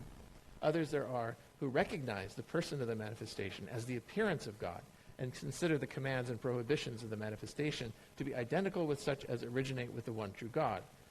These two positions are both acceptable before the throne of God. So he's legislating or sort of on fundamental theological question. And this is exactly the sort of question that divided the Christian church into Eastern Orthodox and Catholicism around 1000 AD. It was over this question of what is the nature of Christ. And it's literally, when you talk about one iota of difference, it was over one iota of interpretation in literally the letter iota, which is a Greek letter I. And there was a dispute in early Christianity as to the nature of Jesus. And some of them believed in what's called homoousios, which is homo means like or same, and ousios is substance. So homoousios means that the same substance as God. And another group of Christians believed in what's called homoiousios, which is the same word but with the letter iota sort of in between. And homoiousios means like the same substance. And so the difference was the letter iota, but it's the difference between, is Christ of the same substance of God, or is he just resembling God? And that was like the fundamental theological divide that led to the whole division of the Christian church. And so Baha'u'llah is now faced with that same question, that same sort of pregnant moment where, now he gets to decide, where, Jesus didn't get to decide on this. It was decided by his followers 1,000 years later. So they asked Baha'u'llah, well, which is it? And Baha'u'llah says these positions are both acceptable. It's like, don't worry about it. Don't argue about this. It's basically, you're right unless you argue about it, and then you're wrong. And he says that more clearly. I think that Bob says that in the next quotation. Okay, here's another one from Baha'u'llah. Another example of this, and I think it's important to give these detailed examples because it's such an important point about the nature of relativity, religious truth, and these are sort of very living, very concrete examples of how Baha'u'llah on fundamental questions of theology will say, both are right, both are right, both are, And here's what he does in the realm of spiritual stations. So he's talking about a station beyond the city of search. I think it might be, I can't remember if it's the Valley of Love or the Valley of Unity in Gems of Divine Mysteries, which more or less parallels the seven valleys. He says, in this stage, okay, this is the city of search. In this stage which marketh the beginning of the journey, thou shalt behold diverse stations and differing signs, even as was mentioned in connection with the city of search. All these hold true in their respective planes. It behooveth thine eminence in this station to consider each created thing in its own place, neither abasing nor exalting its true rank. For instance, if thou wert to reduce the unseen world to the realm of creation, this would be an act of sheer blasphemy, and the converse would likewise be the essence of impiety. Wert thou, however, to describe the unseen world and the realm of creation within their own stations, this would be the undoubted truth. Comprehend in like manner every station, sign, and illusion, that thou mayest perceive all things in their own place and consider all matters in their proper light. So he's describing these different frameworks of understanding this world and the next world and the unseen world and the realm of creation. And he's saying, these are all true and they hold true in their respective planes. So from the perspective, and there's another example of this where he says, the believers in one valley regard the believers in the other valley as idolaters, and the converse is true for the believers in those valley, of the valley before. And it's just a matter of their perspective. They're both wrong to the extent that they regard the other as being in error. The Bob also says something very similar in regard to these kinds of theological disputes. He says, this one saith, thou art an extremist, and the other one saith, thou art intolerant. Behind these are words that are particularly freighted with theological meaning. He says, this one adduceth evidence from a word of God, and that one reasoneth by another word of God. But I affirm unto them, ye both are true and right, on the condition that thou not say unto him, he is an extremist, and he not say unto thee, thou art intolerant.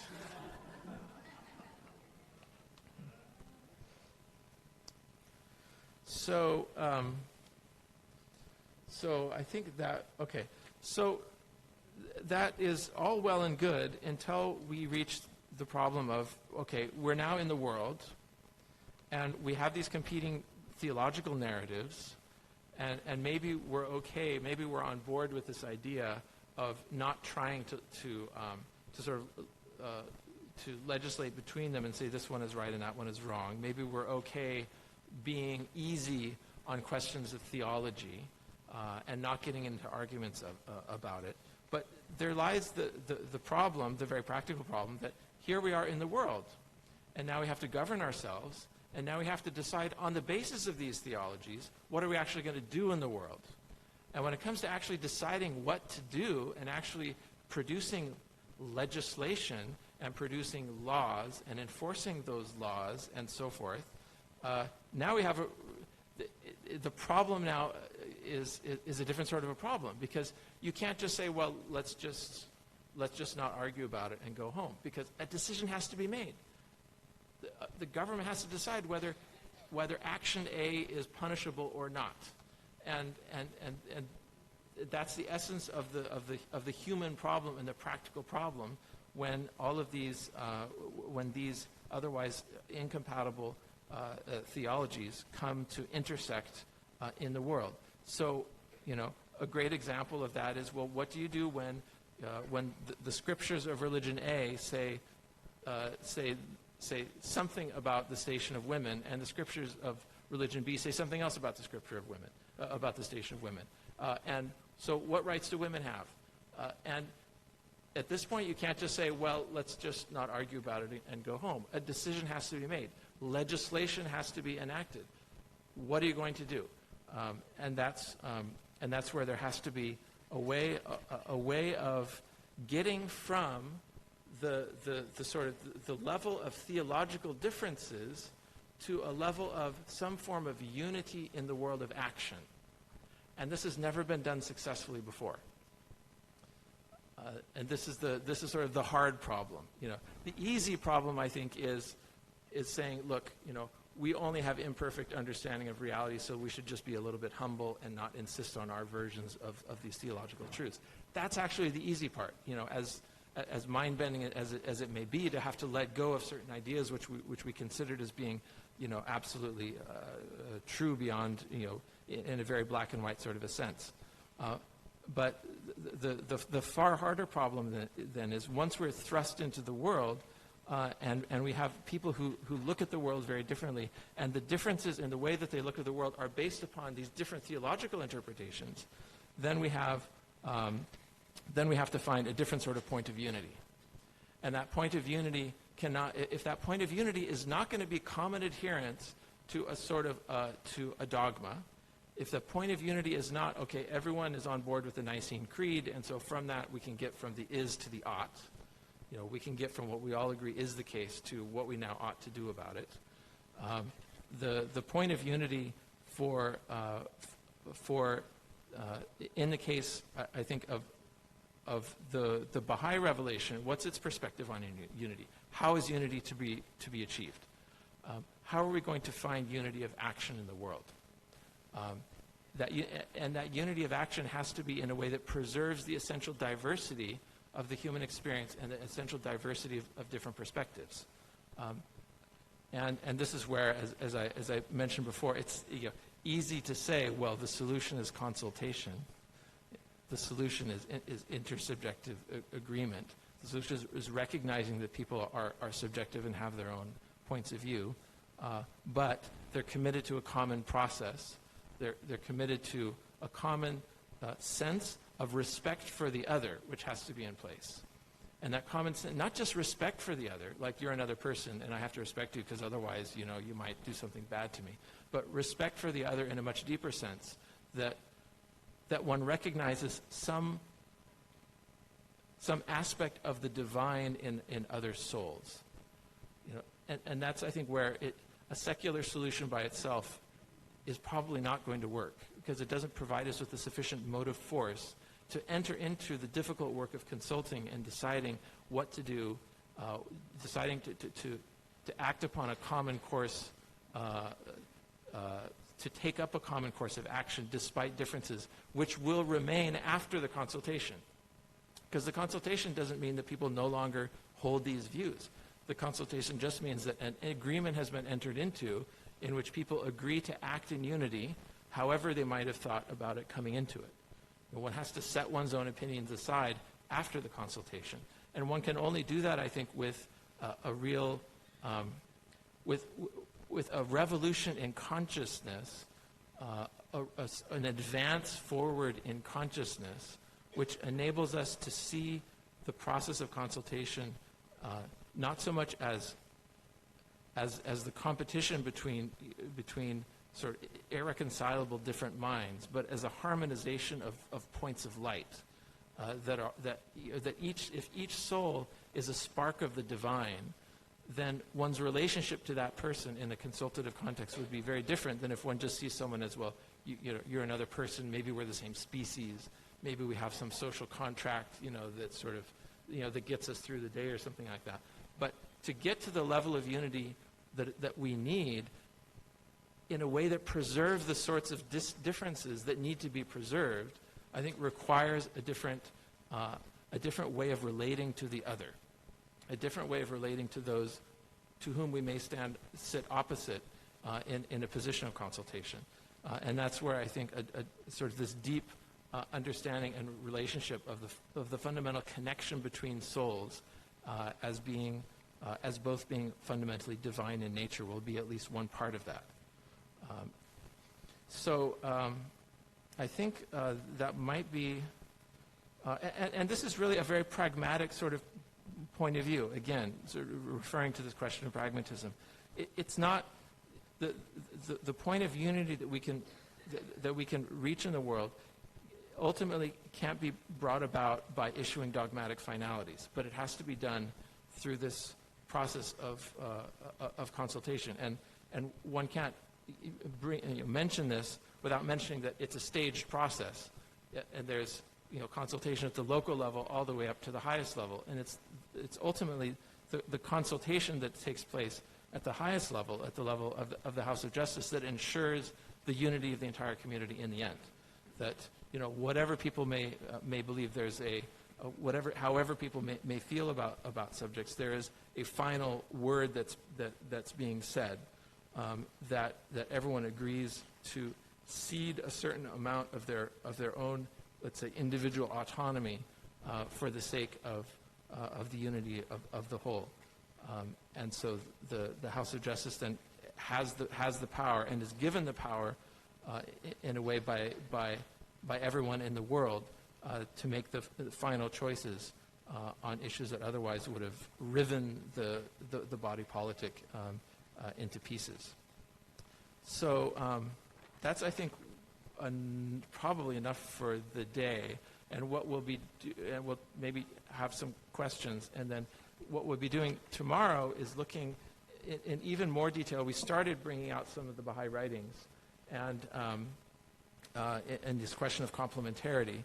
And what we'll be doing tomorrow morning and tomorrow afternoon is looking more deeply at different Baha'i writings illustrating this concept of complementarity of different poles of the sphere in relation to the idea of God, in relation to the idea of nature and the supernatural, spirit and soul, and the concept of religion itself.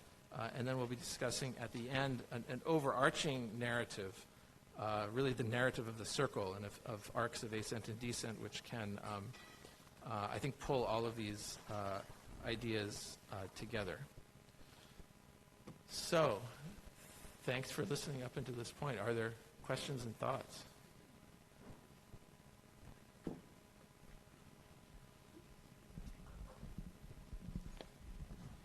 So the covenant, which brings us to the House of Justice, is an important element of Baha'u'llah's teachings, right? That, rather central. Tells us, what the final right. Yeah. answer should be, yes. who we should look to for finality, because yes. House of Justice is going to change too as times change. And right. we'd be able to modify things that they've said before. And that's right, and that point of the radical flexibility of the institution, I think, can't be overemphasized. That Abdu'l-Baha in its Will and Testament explicitly says that the decisions that the House of Justice made are not determined or constrained by the decisions made in the past by a previous House of Justice, or even the same House of Justice in a different session. And so that enables and gives the cause the ability to move with a kind of a nimbleness that's absolutely impossible in any other sort of, say, clerical systems of the past, where you have this sort of weight of precedent which weighs upon the existing leadership.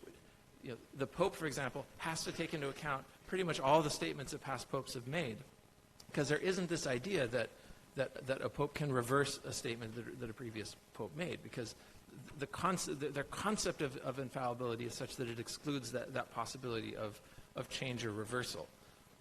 But Abdu'l-Baha puts that possibility explicitly into the power of the house of justice in the will and testament. And that also, I think, lends us and forces us to think differently, and I think in more subtle terms, about the nature of the infallibility of that body, and the unquestioned right of that body to make its decisions. Because if it has the power to reverse its own decisions, then that's such a powerful thing, and allows the faith to make, I think, whatever changes and adaptations it needs to suit the exigencies of the day.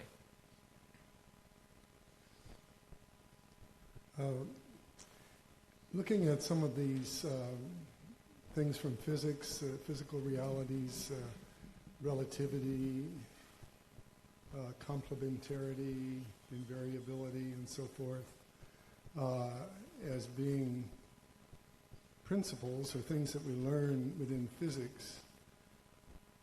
And another example would be light. There are constant references to light within the writings. The source of light, the Holy Spirit is a kind of light. But what if someone were to say, well, all that about light is nice, and it's useful to use that to explain spiritual reality, but does spiritual reality really have to follow those principles of physics or of light and so forth? No, that's a great point. Every metaphor, breaks down at some point, and every and that's part of the nature of the limits of language. That you're using limited words and concepts to convey ideas which are beyond the ability of words and language to properly contain. And so if you push any metaphor far enough, you'll find a point where it breaks down. Certain metaphors are more powerful and have more depth than others. The metaphor of light is a very powerful metaphor, but even that breaks down at some point. The metaphor of water, the metaphor of divine remedy. I mean, all of the metaphors that are used in the sacred scriptures are useful up to a point. But of course there's a danger in taking them, understanding them too literally and not realizing that ultimately the reality they're trying to map onto extends beyond the boundaries of that metaphor. I'm wondering about this idea of sort of being so if we recognize that our maps don't describe the world, I mean, they describe the world, but the underlying sort of metaphysics of them is completely wrong, then does it make sense for us to just be completely agnostic about the underlying metaphysics and just say, this is what the equation says, just do that.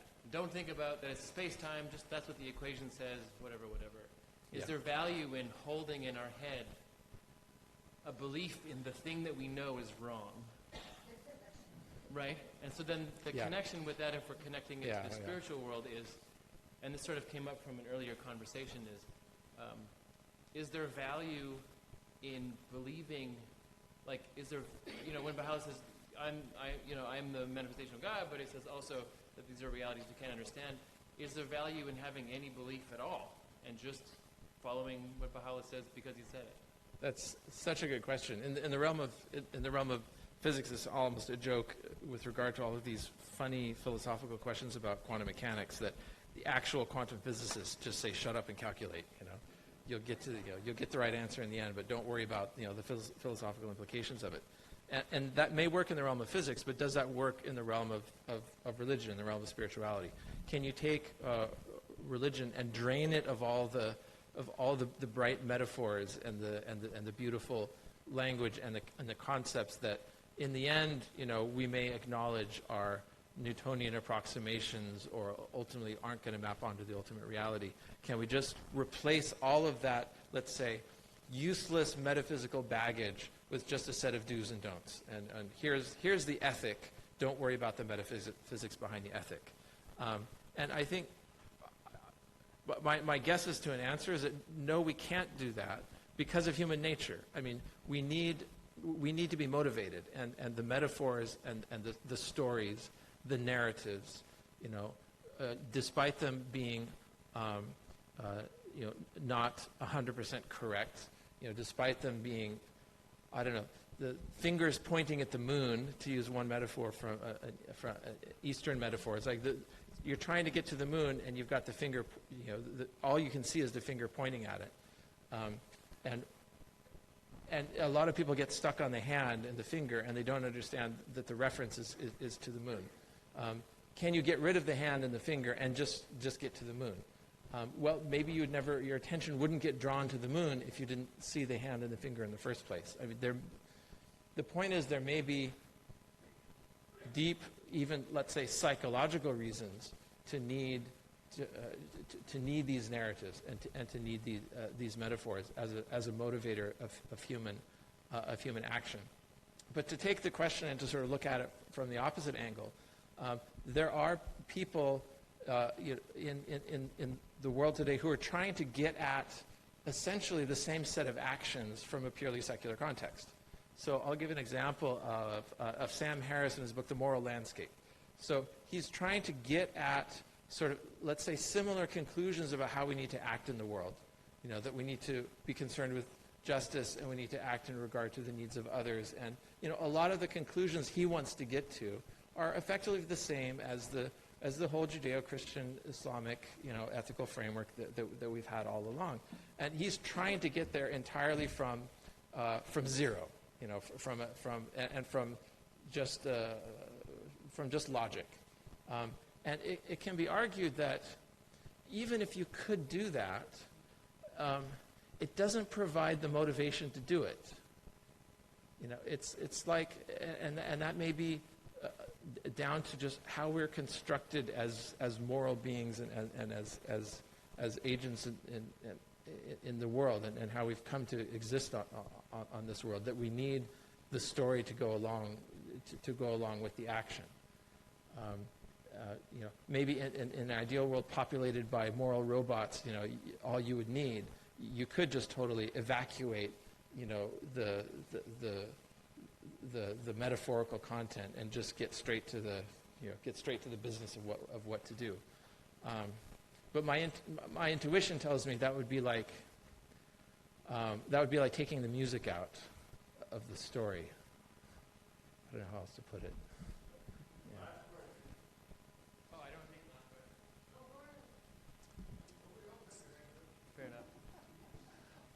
You All brought right, all this pick on another yourself. one. The struggle that I have with maybe my interpretation of some of the things that you just said was essentially saying the only reason why we have to create this knowingly false framework is because of our own frailties and limitations in our mind. And so if we know that, then doesn't that already take the meaning out of it by itself? Like, Baha'u'llah says, this is the reality, and we go, I know that that's an oversimplification of the reality. And, this example before about how you change one little tiny thing in the observations of physics and your whole underlying reality changes completely, which means that we can't trust the fact that there's even space-time. So it's not even like that's an approximate underlying reality. So anything that Baha'u'llah says that's metaphysical, if we're holding that connection holds, that you can't even say it's approximately true what what Baha'u'llah is saying in the metaphysical sense. So the only reason why we're just pretending that it is that way because it's a motivational tool, which to me seems a bit like the meaning has already been drained. When you're teaching a child, how to do math, and they're at the point of adding, I don't know, you're just teaching them simple division or something like that. At the start, you might say, "Oh, you can't divide 7 by 6 or something like that," because you're starting at a simpler level, and you need to go through the simpler levels to get to the next levels. And so it's the same thing with the flat Earth. You can say the flat Earth is a very useful bit of knowledge about the world that actually you can leverage in some ways, but from the other side of knowing more, you can say, "Oh, that's this useless superstition, and we don't need that." But that's where I think the nature of truth is something which is not itself a constant, but it evolves with us. And as we come to understand and embrace more and more truth, the truths which were absolute to us before now become false, or at best relative. But that doesn't mean that we can't short-circuit the process by saying, okay, well, let's get rid of all these previous, untrue frameworks that actually got us somewhere. Because now that we know they're untrue, we can now reject them as always having been untrue and always having been childish and always having been, whatever they are. But I think to do that would be to make sort of the mistake of projecting backwards from our current understanding onto our whole sort of evolutionary past. And the sorts of navigational frameworks we needed to get through the world were necessarily different at different points in time, which I think is the whole idea of progressive revelation and the reason why different religions have had different theological systems and different value systems and it's so different in so many fundamental ways. It's always been in accordance with the needs of the age. And we can say that, well, they're all false from one perspective, you're right. Or we can say they're all true, and from another perspective, you're right. I mean, when truth no longer becomes something that we have direct access to, then we can only talk about truth in relative terms. And what's true from one perspective is false from another.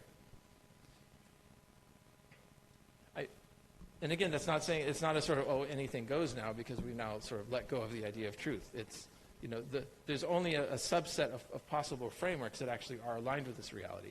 And even these, let's say, a great example is, going back to the Greek gods. No one today believes in Zeus and Hera and Poseidon and all of these, and all the gods in the Greek pantheon. No one seriously believes in them. But in their time, for thousands of years, there were many people for whom this was their guiding narrative. And on the basis of their belief in these beings, it guided their actions in the world in very practical and true ways, in the sense that it guided them and it guided that segment of humanity in the direction of reaching higher degrees of consciousness, which is what the whole circle of creation is about.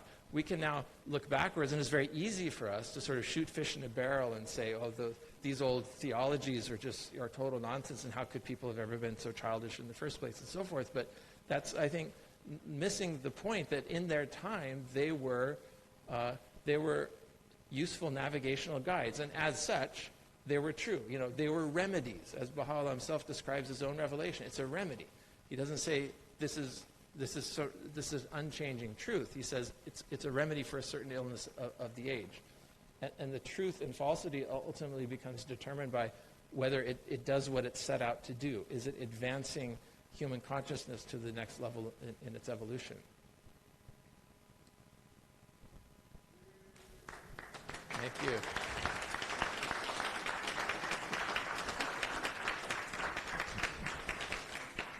Thank you very much.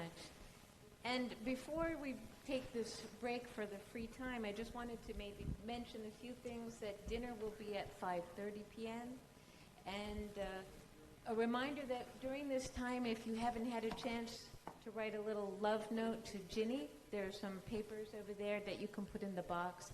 Just a little memento for her. It was part of last night's program, if you weren't here.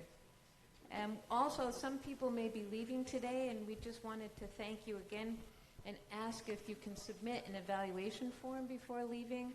And we thank you very much for your financial contributions to the continuing efforts of Desert Rose Baha'i Institute, because this is what keeps Desert Rose going.